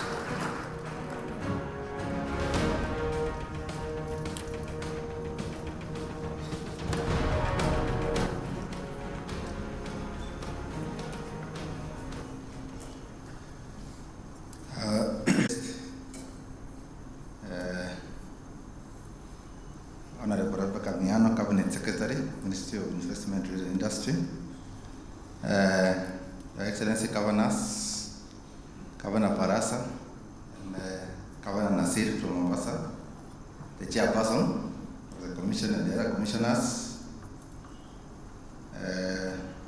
members of the county assemblies who are here, and acknowledging all other protocols. Ladies and gentlemen, good morning. As you have heard, my name is Joel Bates, Program Coordinator, Public Finance Management Reforms Program at the National Treasury. I know my PS, represented here by Director, already made comments at the panel, but having worked closely with model tariffs and pricing policy, and on behalf of the PFM Secretariat, I want to congratulate the Commission and the agency team. Aggressive reform strategies. We are now into our fourth cycle PFM reform strategy. And I'm happy to know that CRA has been one of our greatest partners. We have worked together, I think, for a number of years now since the third strategy, the 2018-2023 strategy. So the objective of the reforms program is to achieve a public finance management system that promotes transparency, accountability, equity, fiscal discipline, efficiency in the management of use and use of public resources for improved service delivery and economic development. So in our strategies, we have several pillars, or what we call the key result areas. And one of the key result areas, which is actually number one, is on the issue of sustainable and predictable fiscal space to deliver government programs. That is one of our main key result areas. And that is where CRA plays a role in terms of supporting, because this is an area where we are discussing issues of revenue, both at national and county levels. So CRA is one of the lead agencies in this area, supporting counties on issues of own source revenue. So as a result of these reforms, this is actually what has ensured successful delivery of this, what we are launching today. According to the studies that have been done in the past, and even this is one of the issues under consideration in our strategy, is that the revenue collections at county level are still below potential. There is still a lot of potential in terms of the own source revenue, so that counties can be able now to fund their programs through also what they can be able to generate in terms of their own source revenue. Supported CRA is a very great, indeed a very great achievement, and we are happy to be associated with this launch. So, ladies and gentlemen, as I conclude, revenue administration at county level. Through this, county administration will improve their fiscal autonomy, and this will give them room to better manage their public finances. So, as partners in this, having partnered with CRA in developing this, it is our wish to witness the rollout and domestication of the policy, which is aimed at ensuring counties' own source revenue are at potential. So we are proud to be associated with this process, this milestone, and we hope it will lead to realization of the revenue potential by counties. I thank you, ladies and gentlemen, and God bless you. Thank you so much indeed for your partnership. So, how do we make sure that no Kenyan is left behind? Well, time to find out.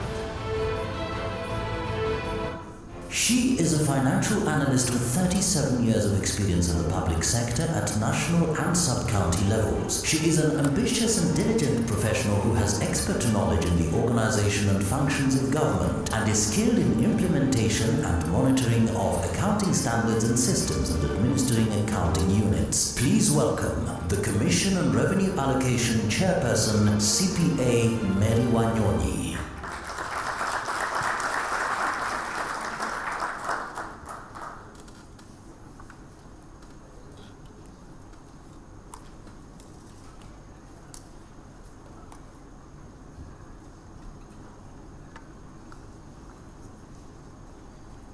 Thank you very much, Makazi.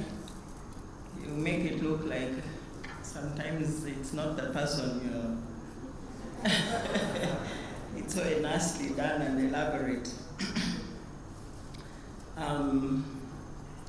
The CS, Rebecca Miano, the Cabinet Secretary for Investments, Trade and Industry, Excellency Governors, FCPA, His Excellency Fernandez Baraza, Governor Kakamega County, and the Chairperson, Finance Planning and Economic Affairs Committee, the Council of Governors, Honorable His Excellency Abdul Somad Sharif Nasir, Governor Mombasa County. I must say at this point, I learned this morning, he keeps his promises. He promised to come back and he did come back. Thank you very much.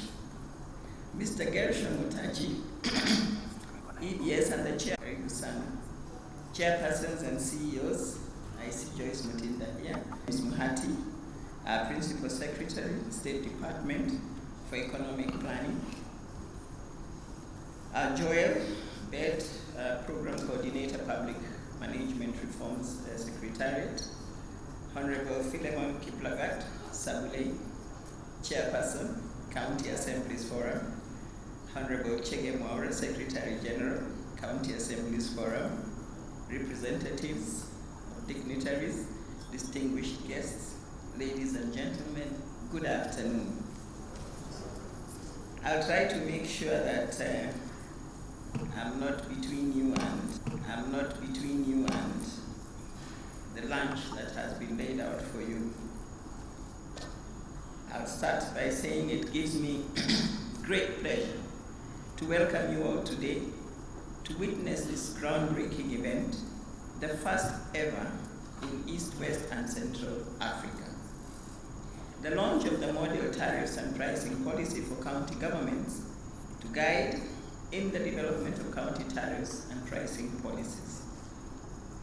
Excellencies, ladies and gentlemen, the principal function of the Commission on Revenue Allocation under Article 216 of the Constitution of Kenya is to make recommendations concerning the basis for the equitable sharing of nationally raised revenue between the national and county governments and among the county governments. Further, the Commission is also mandated to provide recommendations on matters concerning the financing of and financial management of by county governments. This article empowers the Commission to formulate recommendations and, when appropriate, as earlier stated, to define and enhance the revenue sources of both national and county governments. Accordingly, the 2019 National Policy to Support Enhancement of County Governments' Own Source Revenue assigned the Commission the role of assisting county governments in developing their tariffs and pricing policies. Excellencies, ladies and gentlemen, Article 209, Sub-Article 4 of the Constitution empowers county governments to levy charges for the services they provide, enabling them to increase their own source revenue in addition to funds from the equitable share.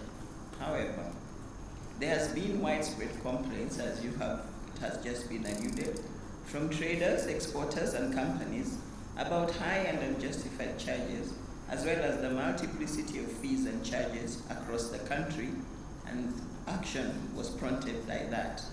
So on 11th August 2015, the Intergovernmental Budget and Economic Council resolved to develop a national policy to address counties' own source revenue and challenges in the collection and administration of decentralized taxes, fees, and charges. At the time, IBEC was chaired by His Excellency the President, Dr. William Ruto, who remains committed to enhancing revenue for both levels of government. The development process of this model policy commenced following Cabinet approval of the National Policy to Support Enhancement of County Governments on Source Revenue.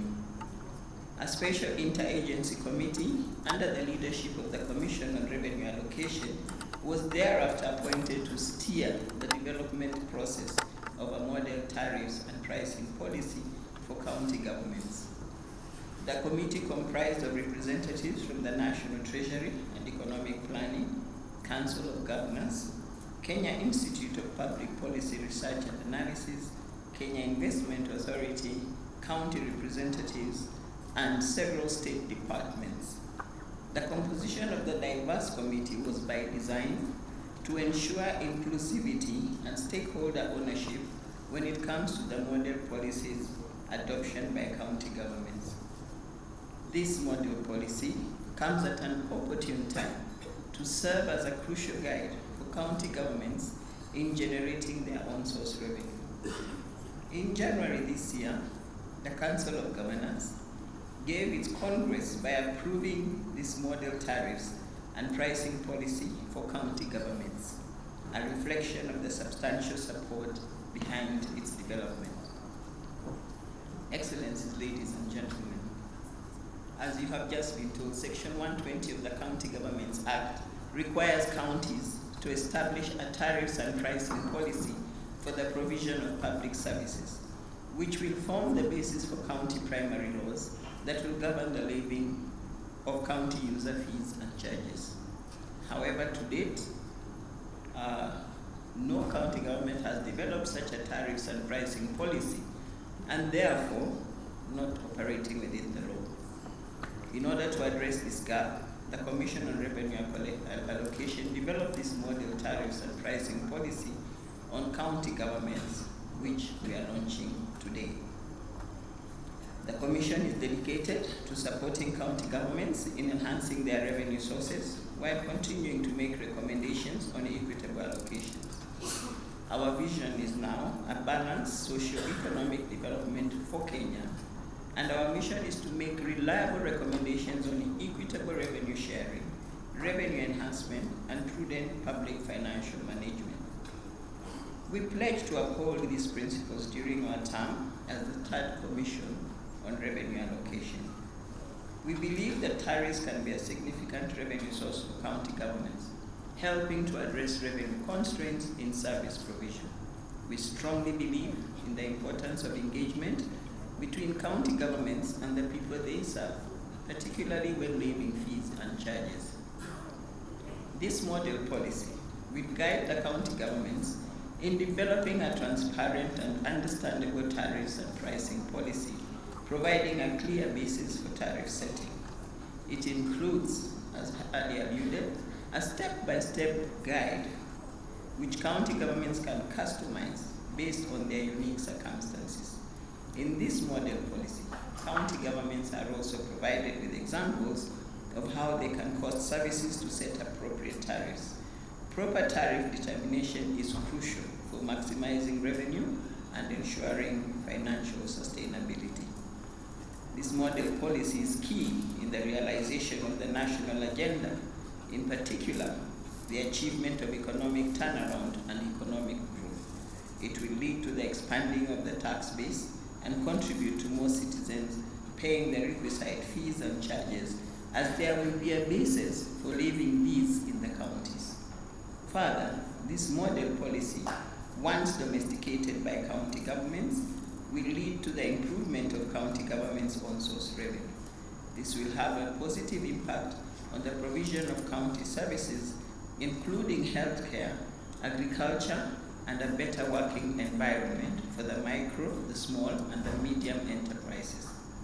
Through this model policy, county governments will have to provide services equivalent to the fees and charges they are collecting.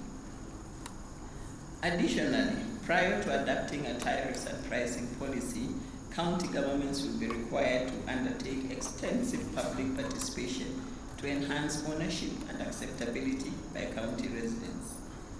The model policy, once domesticated by county governments, will promote ease of doing business in Kenya by eliminating the multiplicity and duplicity of fees and charges levied across the counties. What this means is that the mwananchi will not pay for similar services multiple times across different counties. The mwananchi will not pay for services multiple times across different counties.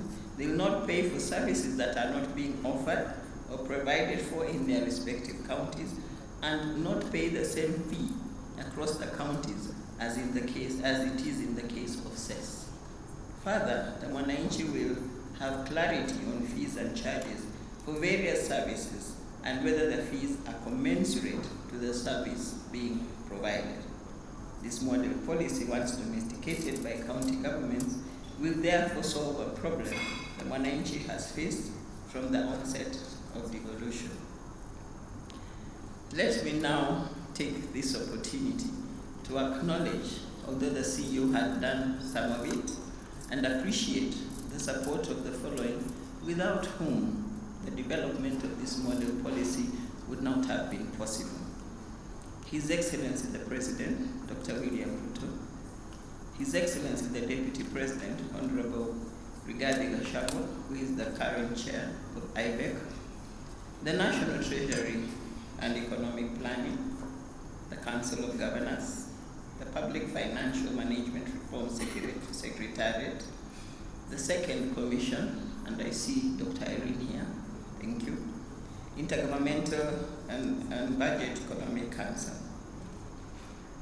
the Interagency Committee, which had been alluded to earlier, which had comprised of the Council of Governors, the National Treasury, the Kenya Institute of Public Policy Research and Analysis, the State Department for Trade and Enterprise Development, which in fact is represented by the CS herself here, the State Department for Public Works, the State Department for Housing and Urban Development, the Kenya Investment Authority, the county representatives from Machakos, Kiambu, and Nairobi. Last but not least,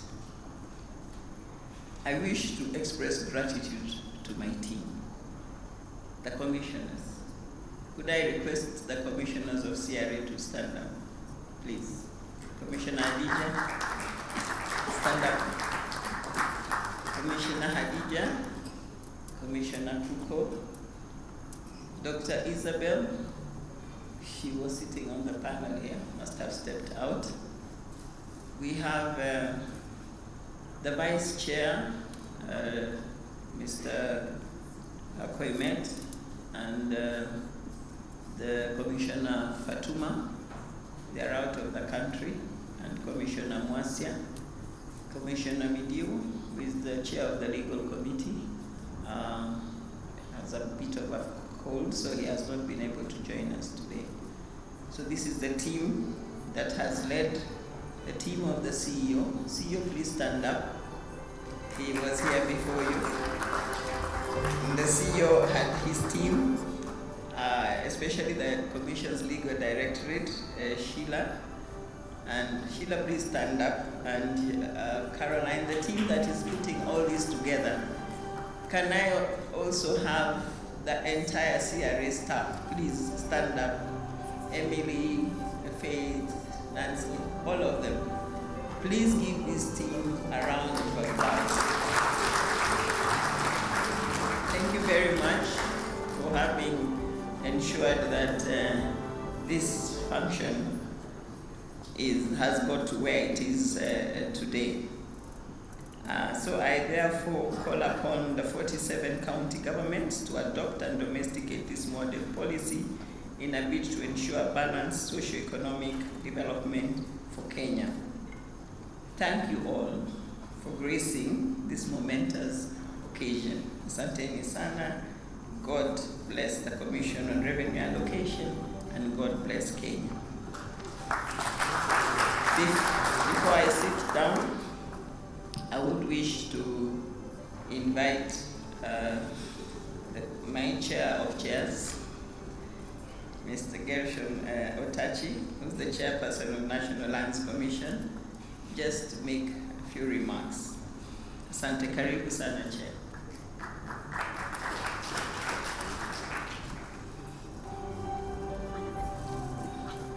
Chief guest, CS Liano, His Excellencies, Your Excellencies, the governors, my fellow chair. You notice I have not been profiled there because I was not meant to be speaking. Otherwise, you would have seen my my CV as the others have. Let me thank my fellow chair for giving me an opportunity just to greet you. May I just recognize those of us who are present, Chair Dr. Joyce Mutinda. I don't know if there's any other representative from the other commissions or independent offices. Thank you. Thank you very much. So, thank you very much for the invitation. My name is Gasho Motachi. I'm the chairman of the National Commission. We have a caucus of chairs of commissions and holders of independent offices, and we look out for each other and we try and see how we are doing. And that's why when I was invited, I said, let me come and support and also bring greetings and congratulations from the caucus to CRA for this milestone. We have come here a couple of times in the past for launch of reports, for launch of guidelines, for launch of policies, and we are very, very proud of CRA, a fellow chair, and we continue to applaud you and appreciate the work you're doing. Now, the devolution and the county systems, we are all about the same age. We were conceived under the 2010 Constitution. We were born at different stages the years following, but we have a common history. And what we do appreciate every now and then are these teething challenges of being new in the space of the history of Kenya. So seated there, I listened to His Excellency Barasa talk about how sometimes you feel the bigger brother is taking a bit of your space. I heard that from, of course, the County Assembly as well, on BAT and other issues. We come across that as well. In the land sector, property taxes, I know you know that there are issues between who should be receiving this and who is actually receiving and what should be done. We as well, as constitutional commissions and independent offices, have that issue of sometimes nasikia kama umefinywa kidogo na serikali kuu, because it has been there for decades and we are new in the space. But as we grow and learn, then we get to know who sits where and at what time. So these challenges that we face, we appreciate them and we learn as we go along. So finally, very specifically about the commission, listening to the issues of on-source revenue. As a commission, the National Commission, we continually remind the counties two things. One, county spatial plans. Spatial planning, which is a function of the counties. Most counties are doing very poorly. That is important. And you get to appreciate the importance of planning when you see the kind of scenes we saw when we had very heavy floods and you find residential areas flooded and so on and so forth. It's when you appreciate the importance of planning. Secondly, regularization of the various urban areas. There are so many urban areas that are sprouted across the country and are sprouting across the country, and even old ones where all that the owner of a property holds is some document from the defunct municipal or county government, but they have not proceeded further to titling. So what we encourage, of course, for that to be properly done, regularization is planning and survey. Then you come to us, we issue letters of allotment, then you get titles. Now, a lot of times, we find that the counties do not appreciate. It is a cost to plan and to survey, but they don't appreciate that you spend that money and you are going to raise a lot more down the line. Because the moment you have regularized, people have titles, the property values go up, people can buy and sell, they have security to get more revenue. quite aside from the property tax that you'll be able to enhance from that. So I just use the opportunity, others as well. We appreciate the engagement with the counties. When we had our retreat as CCIOs about 2 months ago, we had Her Excellency, the COT chair, chair graced the occasion. So we are together, we will continue working together. God bless everyone, God bless the counties, God bless Kenya, God bless CRA, thank you. Asante sana, Chair of Chairs. I think that was spot on. And I feel very proud that you bring greetings from my colleagues. Thank you very much. His Excellency, Your Excellency, Governor Mombasa, you've come a long way. Please come and say something. Karibu.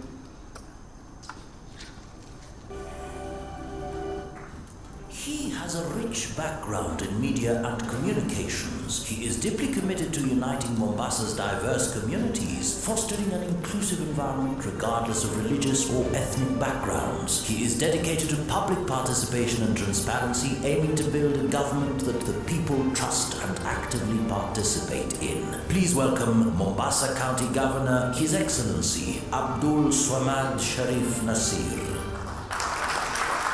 Asante sana. You'll forgive me, my voice will be a bit louder. I'm a politician. Everyone else was a bit lower in their tone. First, I want to congratulate the CRA on this milestone achievement. You truly are part and parcel of your constitutional dispensation, which is to be able to partner with county governments for us to be able to truly do what the pioneers of the Constitution had in mind, and that is the true spirit of devolution. I want to congratulate you. I want to congratulate my sister, the CS. I knew her before she knew she was going to be a CS, and before I knew I was going to be governor. So we've come a long way, and I'm proud of what it is that you've been able to achieve. The commissioners and all of you who are here, representatives of the assemblies, chairs and chairs of the chair as well, who is here, CEO of the commission. I have one issue, and it's not really an issue, but it's what I believe. And when I talk to my team back in Mombasa, I tell them the narrative that we need to look at, we should not start talking about thinking outside the box. The thoughts should be thinking as if there's no box at all. I have been in communication with the Commission for Revenue Allocation quite a number of times. When I got sworn in, I looked at what we were collecting, what our potential was. I'm glad that the teams in Mombasa had training, courtesy of the Commission for Revenue Allocation, so asanteni for that as well. One of the things that we have been able to look at that is totally unique, we looked at situations where we are looking at the same revenue streams, and then we asked where are the other issues that we can actually be able to do something on.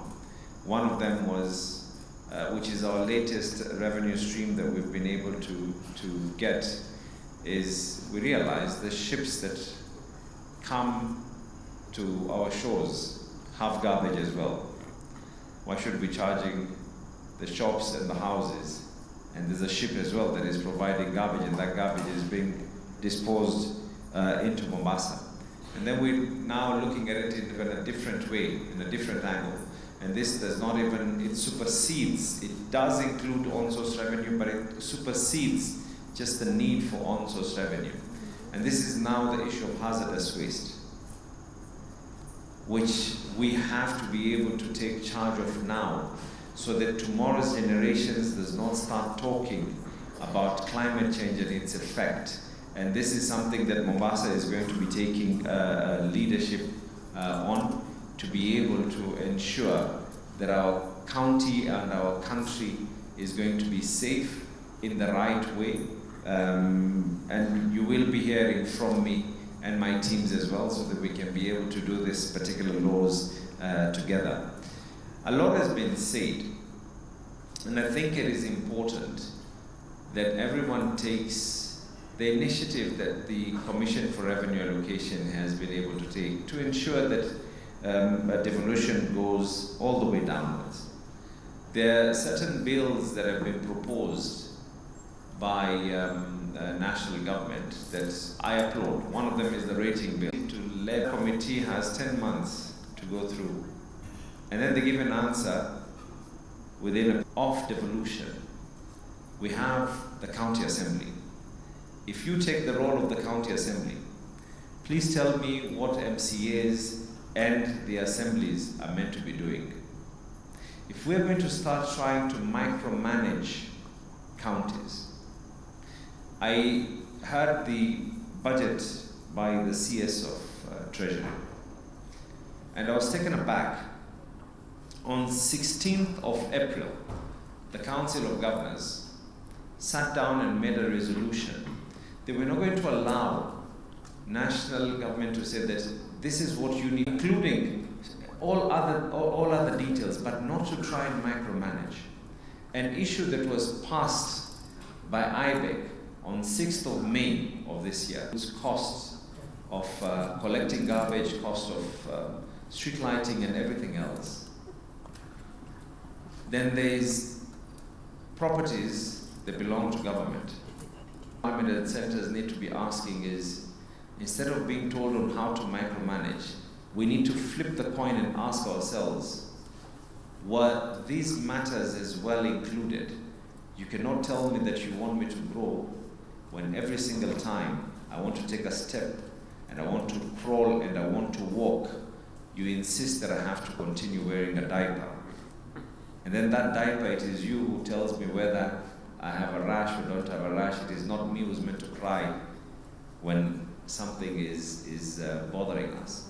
And that, I think, is the spirit that we want to be able to work on. I once again want to congratulate CRA for this occasion. As I have always, and it is in the spirit of Mombasa County, I have always worked with CRA. Whenever we have any new laws, I always get the views of CRA, which is my legal requirement, but then also to tap in on the expertise as well of CRA. So expect to hear more from us. I know that very soon you're going to be, your chairs are going to be very hot because you're sharing formula which has to be sent. Commission, Josephine, please. That she sits at the commission also. These are the other commissioners that we have. Thank you very much. Now it's my pleasure to invite James Muhati, CBS, for Secretary, State Department for Economic Planning, who will be making remarks on behalf of CS. Acknowledge this morning our chief guest, the Cabinet Secretary for the Ministry of Investments, Trade and Industry, Madam Rebecca Mayano. I know this is really your time to preside over this particular function. I would also want to recognize and acknowledge the presence of His Excellency, the Governor for FCPA, Fernandez Baraza, Your Excellency, the Governor for Mombasa, Samwat Nasir, who is the other chair for the independent commissions, and the presence of Dr. Asiega from the Economic Council of Advisors, this also being a former home, and colleagues present, good afternoon. I'm here this morning to represent the Cabinet Secretary for the National Treasury and Economic Planning, Professor Njuguna Ndung'u, who was not able to come, but had sent me with his remarks. But of course, in the interest of protocol and time, I want not to take much of the time of the CS, Madam Rebecca Mayano, who is present, but just to cite the closing remarks in the speech for the CS. And this is what he had to say. Finally, sorry, I'm reading from my with hard copies here. He said that finally, ladies and gentlemen, I would like to join the other speakers in thanking the multi-agency team which developed the model policy, especially the county governments which provided the requisite data. My office is committed to providing any technical assistance the counties may require in developing their own tariffs and pricing model. Thank you all, and God bless you, Professor Njuguna Ndung'u, Cabinet Secretary, the National Treasury and Economic Planning. Thank you very much. Thank you very much, PS, for your remarks. As mentioned, I'm Tabitha Mutinda, the Vice Chair to the Finance and Budgeting Senate. My apologies for coming late, but we're just from having a very critical discussion with the Head of State, none other than Dr. William Ruto, on the issues of finance bill. And even before I proceed, just to mention on the issues of the bills, that I was earlier to come and give a highlight, allow coordinated. So most of the concerns the Head of State and the members of the National Assembly, the county revenue raising bill, it has brought a bit of, issues here and there, all the stakeholders, led by CRA. We've worked very closely. And that is why, as much as I'm supposed to go back to the committee this afternoon, I had to honor this particular moment, CRA, because you've really worked with us very closely as a committee, and that's why we felt that at least even if it's a few issues, so different taxation for each and every county, depending on how each issues do affect them. But we welcome the policies and the framework that CRA has proposed, so that we can be able to increase our own source of revenue. I can tell you today, and I can confirm with you today, that in our PG today we had the governor for Embu, of course, who is our chair for the ruling party, and the issue of the own source revenue has been a thorny issue to ask county governments. The only solution ambayo Bwana Rais amezungumzia leo, deni iko juu, lakini ile kidogo county imeweza kupata hiyo 400 billion, msifanye National Assembly waweze kushukisha chini, kwa sababu hapo kupigana vita, na sisi kama maseneta tutazidi kupigania ugatuzi ili and the engagements that we have, the fruitful engagements. So we thank you so much for coming. Yes, Karibu, you can proceed the tete-a-tete. So it's now my pleasure to request Rebecca Miano, the Cabinet Secretary, to come and make her remarks. With close to 3 decades of experience in the energy sector, she has carved a niche for herself in business law and corporate governance. She was once named among Africa's top 100 women CEOs and joined the World Bank Group's Advisory Council on Gender and Development. She served as the Managing Director and first female CEO of Kenya Electricity Generating Company PLC Kenya, and later on as Cabinet Secretary for East Africa Community, the ASALs and Regional Development. Please welcome Ministry of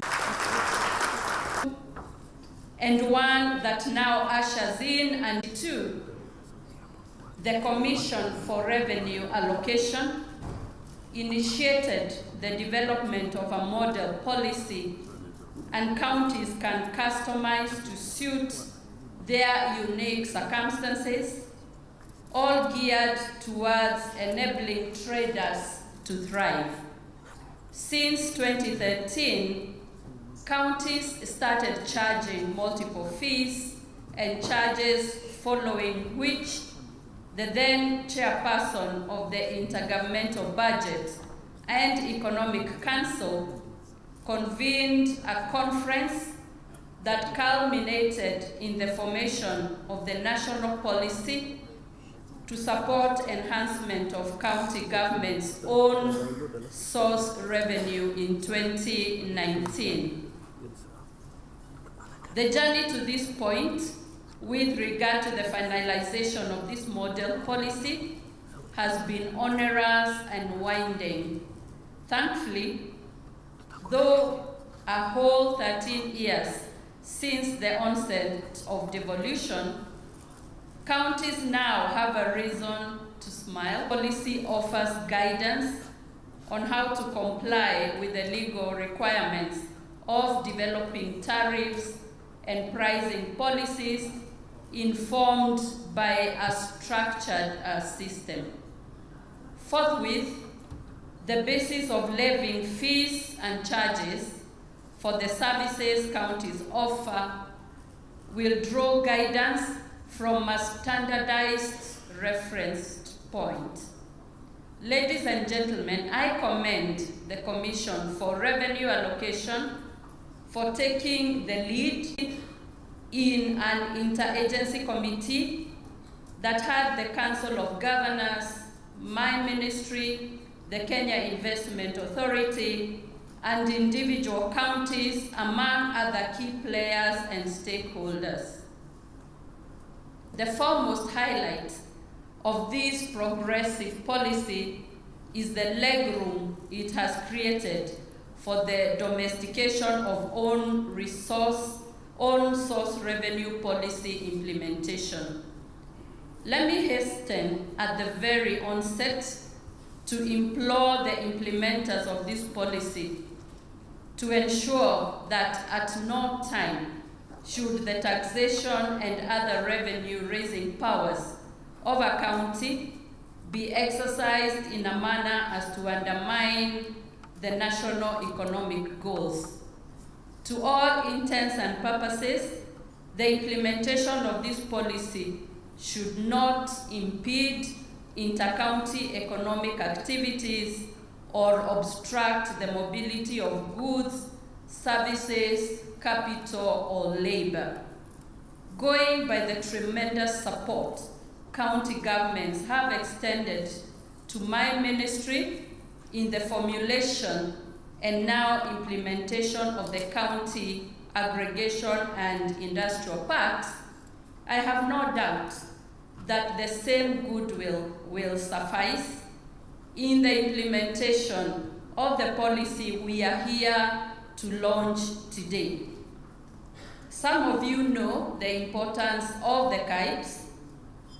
I have a feeling that the model policy for tariffs and pricing, which is a critical tool for leveraging the county aggregation and industrial pacts, will bring my ministry and our 47 counties even closer. Just so that you take note and have a reason to pat your backs, this is the first ever model tariff policy in East, West, and Central Africa. Let us clap for CRA, for the counties, let us clap for Kenya. I have no reason to doubt that the implementation of this policy will improve our ease of doing business while bringing critical services closer to the people. The initiative we are launching today will provide citizens with information to help them appreciate the rationale behind the fees and charges they pay. Better yet, members of the public will have clarity on the services they should expect from the county. In return, we will be creating predictability for businesses to thrive. I encourage county governments to expedite the adoption of the model swiftly and proceed to domesticate it to comply with Section 120 of the County Governments Act, and that will pave the way for an efficient and sustainable way of setting tariffs, fees, and charges at county level. I also want to extend the cooperation and support from my ministry in making this a reality for all the counties. I look forward to working together to creating an environment where businesses, investments, and industries can thrive for the good of our people in the Republic of Kenya. I thank you.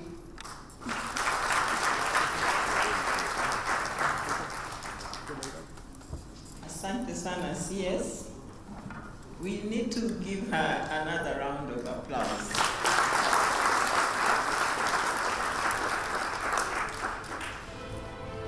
At this moment, I would like to invite FCPA, Your Excellency Fernandes Baraza, Governor wa Kakamega. Karibu.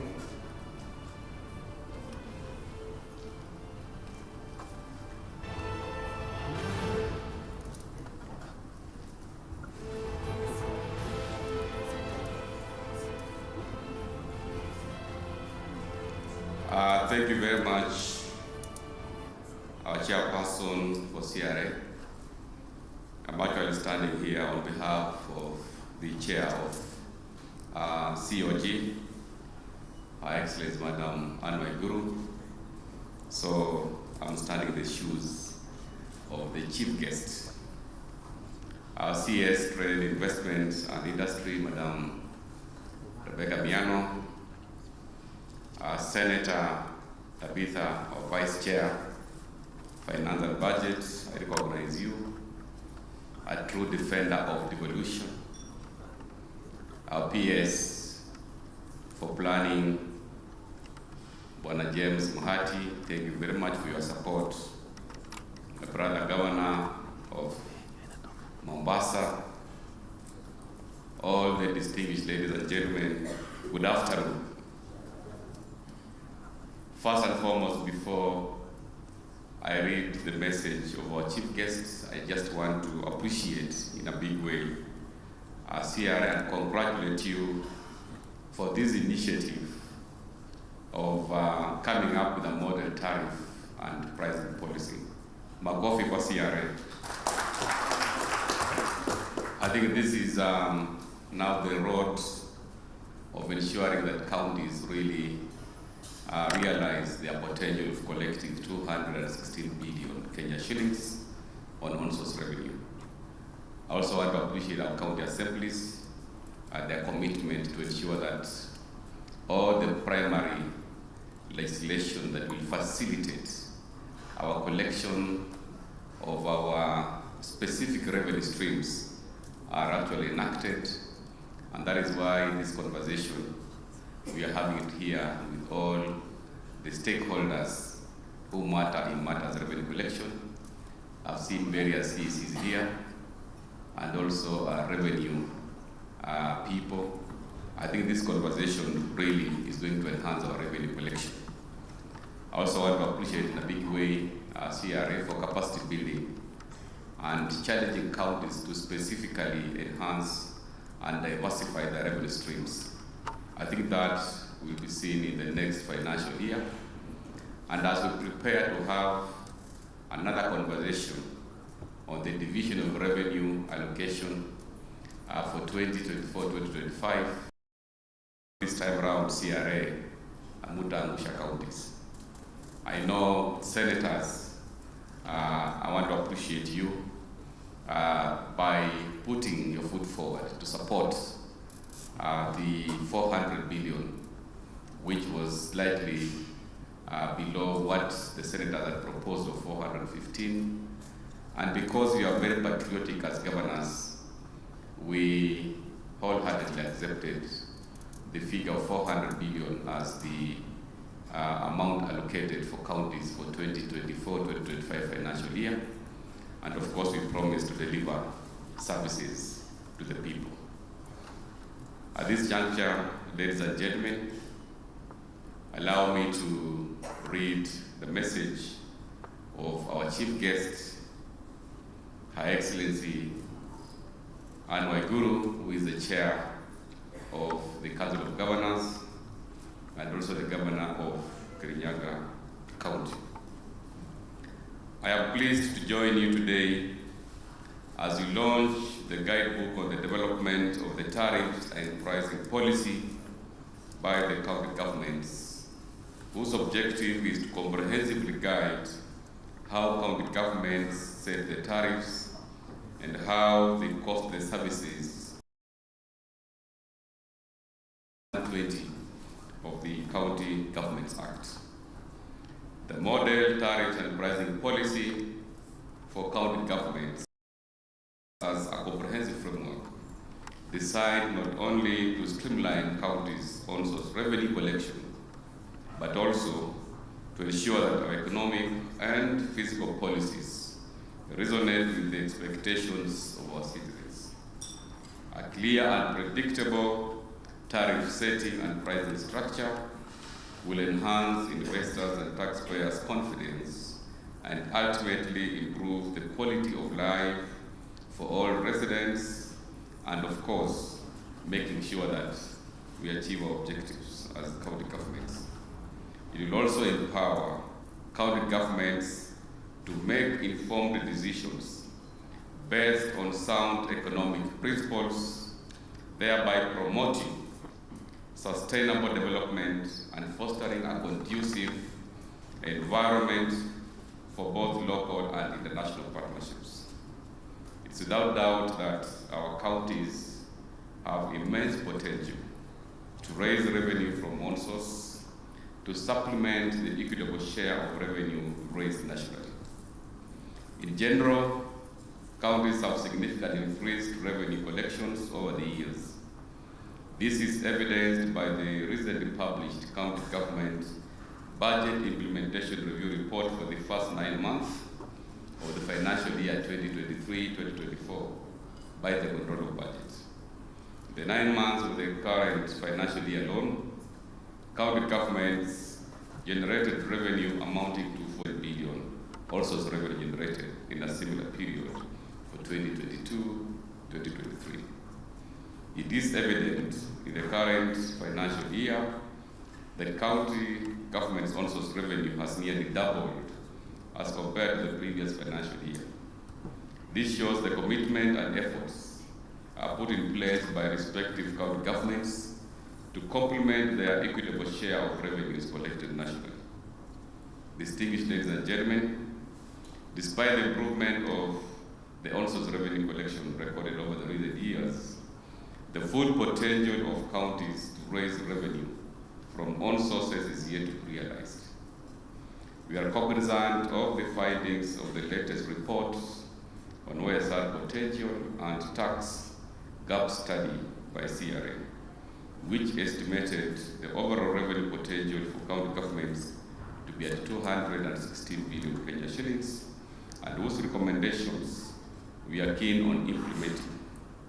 This can be done through diversification and identification of new revenue streams, bridging the gap that exists and enhancing capacity for better revenue management practices. Further, the enhancement of on-source revenue collection will not only improve the fiscal autonomy of county governments, but also ensures improved ability to provide various public goods and services to citizens, effective governance, eradicate poverty, and achieve the county's development goals. As county governments endeavor to achieve their on-source revenue potential, national government's efforts should complement and not stifle these efforts. In this regard, the continued harassment of county governments by the Kenya Revenue Authority, demanding VAT on various county revenues, accrual of interest and penalties due to non-payment of the same, is not only irregular, but also negates the principles of Article 6(2) of the Constitution. We therefore urge KRS to cease forthwith from making any such demands on VAT on counties' own source revenue and respect the constitutional separation of the taxes and charges to be imposed by the levels of the governments, both national and the counties. And as I said earlier, KRS will also respect Article 189 of the Constitution, which clearly provides for the independence of the two levels of government and not continuously harass counties by imposing 16% VAT on own source revenue. I would like to assure all of you the support of the Council in continued collaboration on this noble cause of unlocking the potential of counties to generate more revenue. I urge the Commission to work very closely with the Council of Governors to disseminate this model policy. Additionally, I wish to urge all county government officers represented here today to participate in the dissemination exercise by the Commission and customize it to come up with county-specific tariffs and pricing policies as required by law. Further, I wish to request the Commission, as they undertake the capacity building of the county executives on the model policy, they ought to capacity build all the 47 county assemblies as they are mandated to review and pass legislation pertaining to the tariffs and fees to be collected in a given financial year. As I conclude, let me congratulate the Commission on Revenue Allocation for spearheading various on-source revenue reforms process, which is very welcome, especially at this time where counties are set to pass their finance bills, which are set to raise revenue measures for this financial year.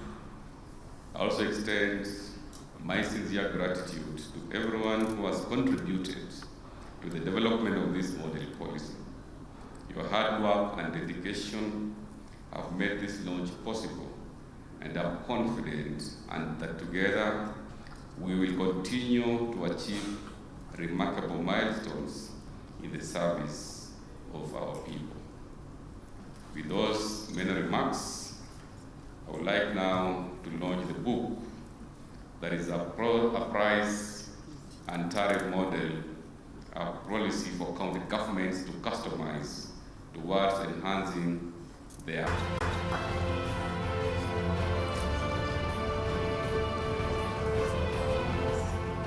Thank you very much for representing 5 minutes to just recognize each of us here and appreciate that we are here and we made it here and we found time to be here.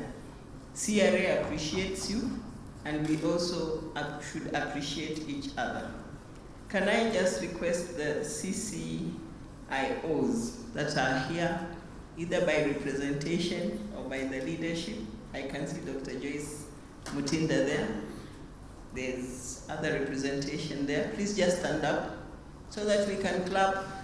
I think we were expecting ESCC, ODPP, NFC, and of course gender is here. Asanteni sana. Can we appreciate the IBEC? I see them seated there. Thank you very much for coming. IBEC, we are very grateful. Omutia, we never forget you. Please stand up. We need to recognize and appreciate you.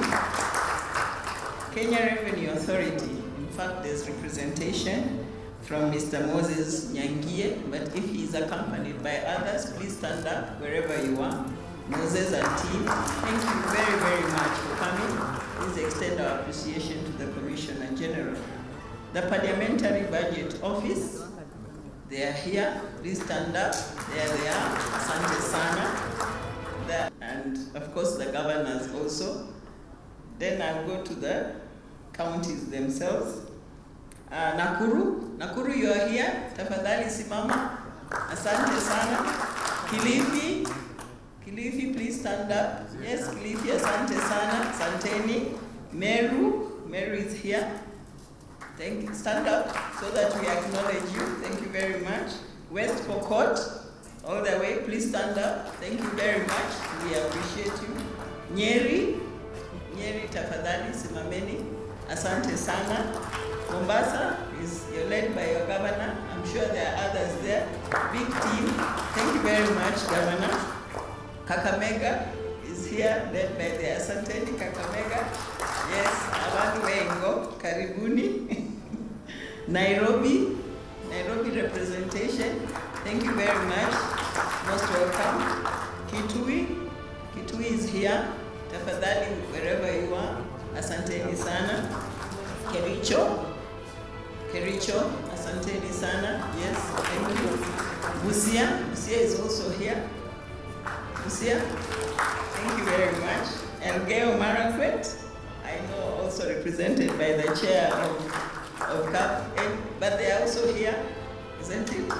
Yes, thank you very much. Kajiado, tafadhali, asanteni sana. Kisii, asanteni sana. Bungoma, thank you very much, asanteni. Laikipia, thank you very much, Laikipia. Nandi, Tharaka Nithi, thank you very much, asanteni sana. Baringo, yes, thank you very much. Kiambu, asante sana. Taita Taveta, asante sana. We also have the development partners, Institute of Surveyors, you're here. Asante sana, Madam.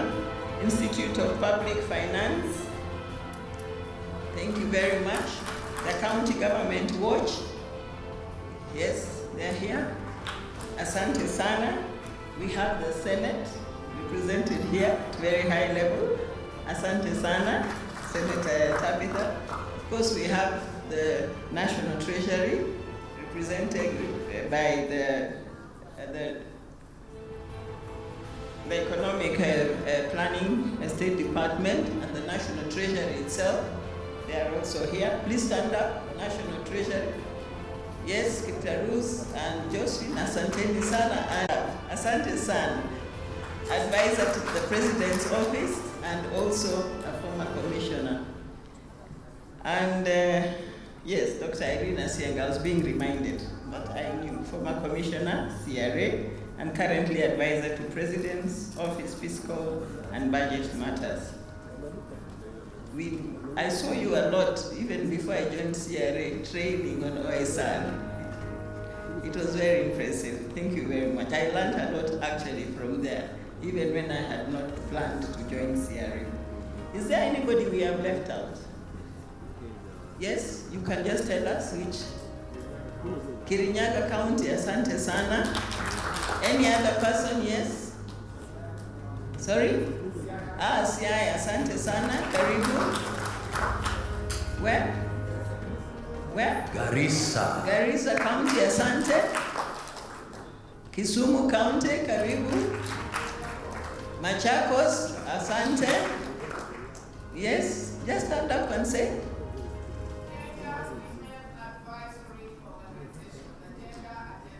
Mesikia hiyo sauti? Pigia makofi. Asante, karibu. Sorry? Turukana, karibu sana. Murang'a County, karibu sana. Which one? Makueni. Asante sana. Law Society of Kenya, thank you very much. Any other? Sorry? Nakuru. Samburu, karibu sana. You can see the representation. It is a very good representation. We thank you for the travels that you took all the way to be here from your various destinations. So we cannot, if there's anybody else I've left out, please feel free to put your hand up. But the day has just been so successful. I still feel my team has not been appreciated enough.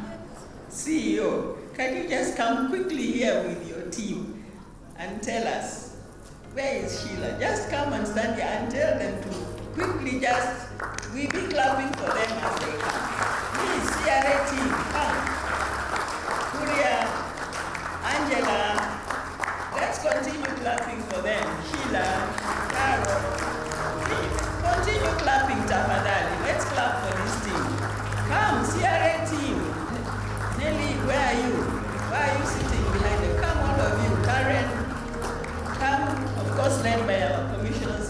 Please come forward quickly. Quickly. CRA, the entire CRA staff, please come forward. Thank you very much.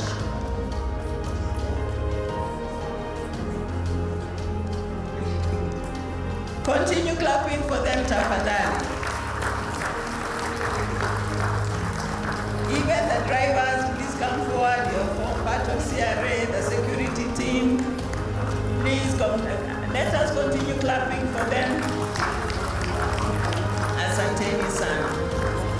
So this is the CRA team.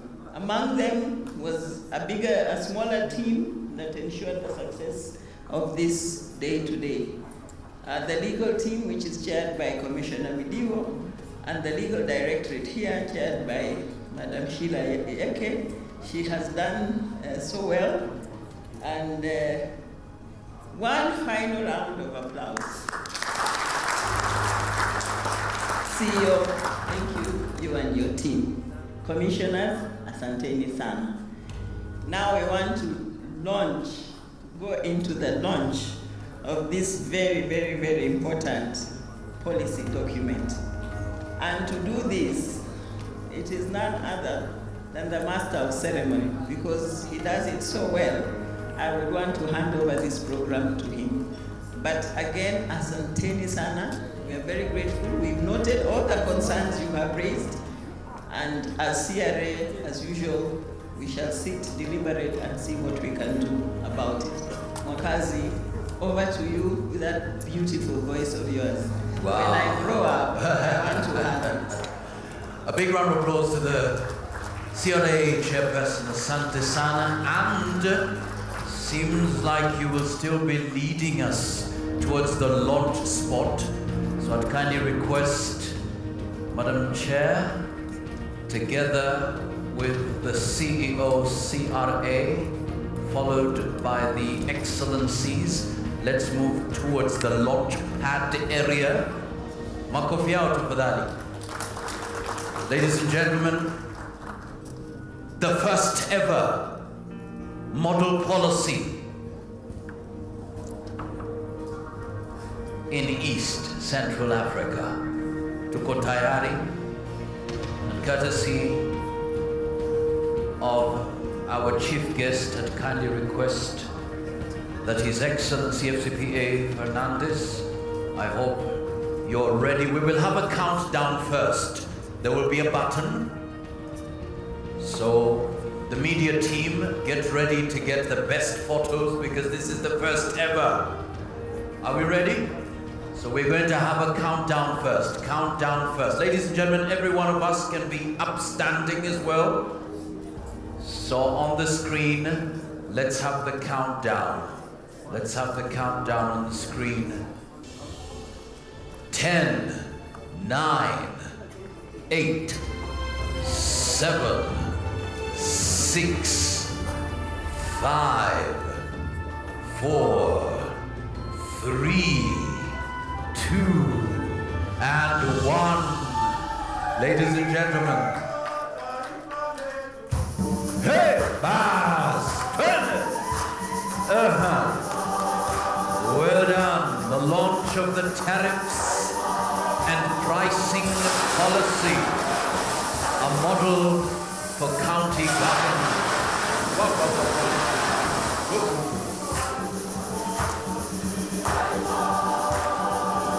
Excellent. Explosive. Wow. Let's now have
photo.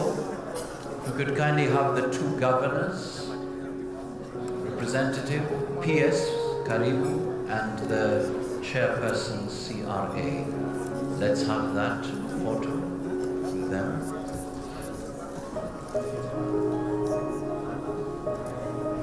Two governors.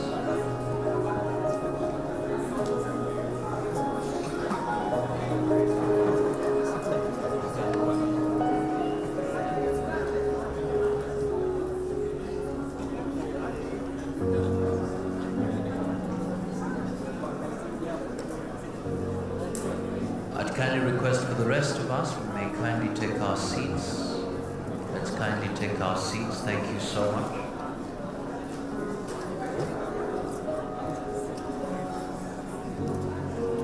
For the rest of us, we can kindly take our seats.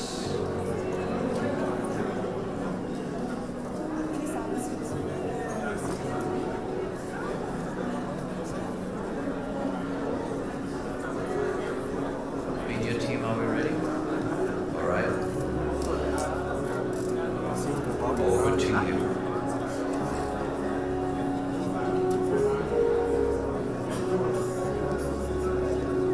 Asante sana. Thank you so much.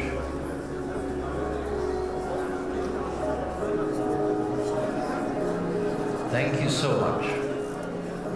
And on that note, ladies and gentlemen, I'd kindly request that we now close with the Kenya National Anthem and a prayer from Muhammad.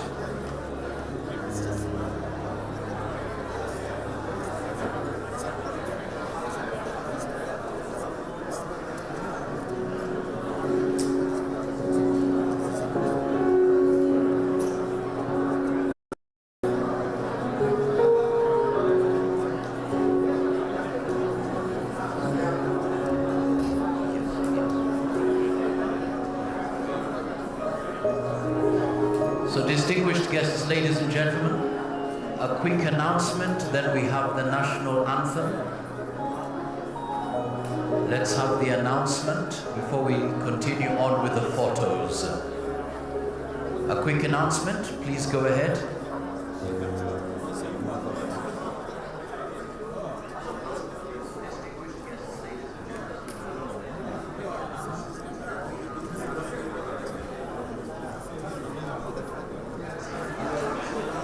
Hello everybody. As we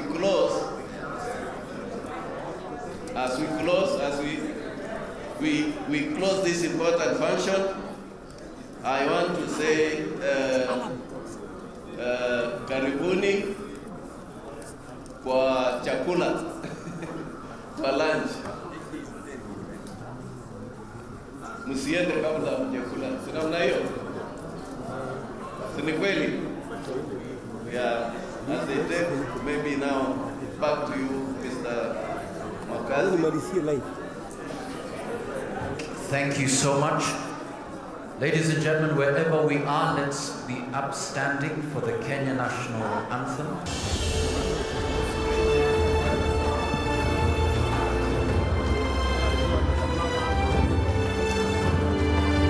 And Mr. Muhammad Ali, Director Revenue, Garissa County, please be on standby for the closing prayers. Immediately after.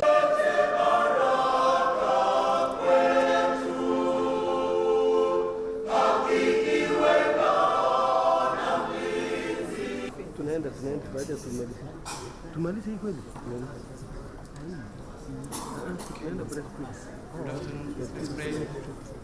أعوذ بالله من الشيطان الرجيم بسم الله الرحمن الرحيم الحمد لله رب العالمين الرحمن الرحيم مالك يوم الدين إياك نعبد وإياك نستعين اهدنا الصراط المستقيم صراط الذين أنعمت عليهم غير المغضوب عليهم ولا الضالين آمين. Thank you so much. I kindly request that we allow our chief guests to leave first. For the rest of us, let's just wait. wait a little while. Lunch will be served at Yamachoma Ranch. The guests, we will have a meeting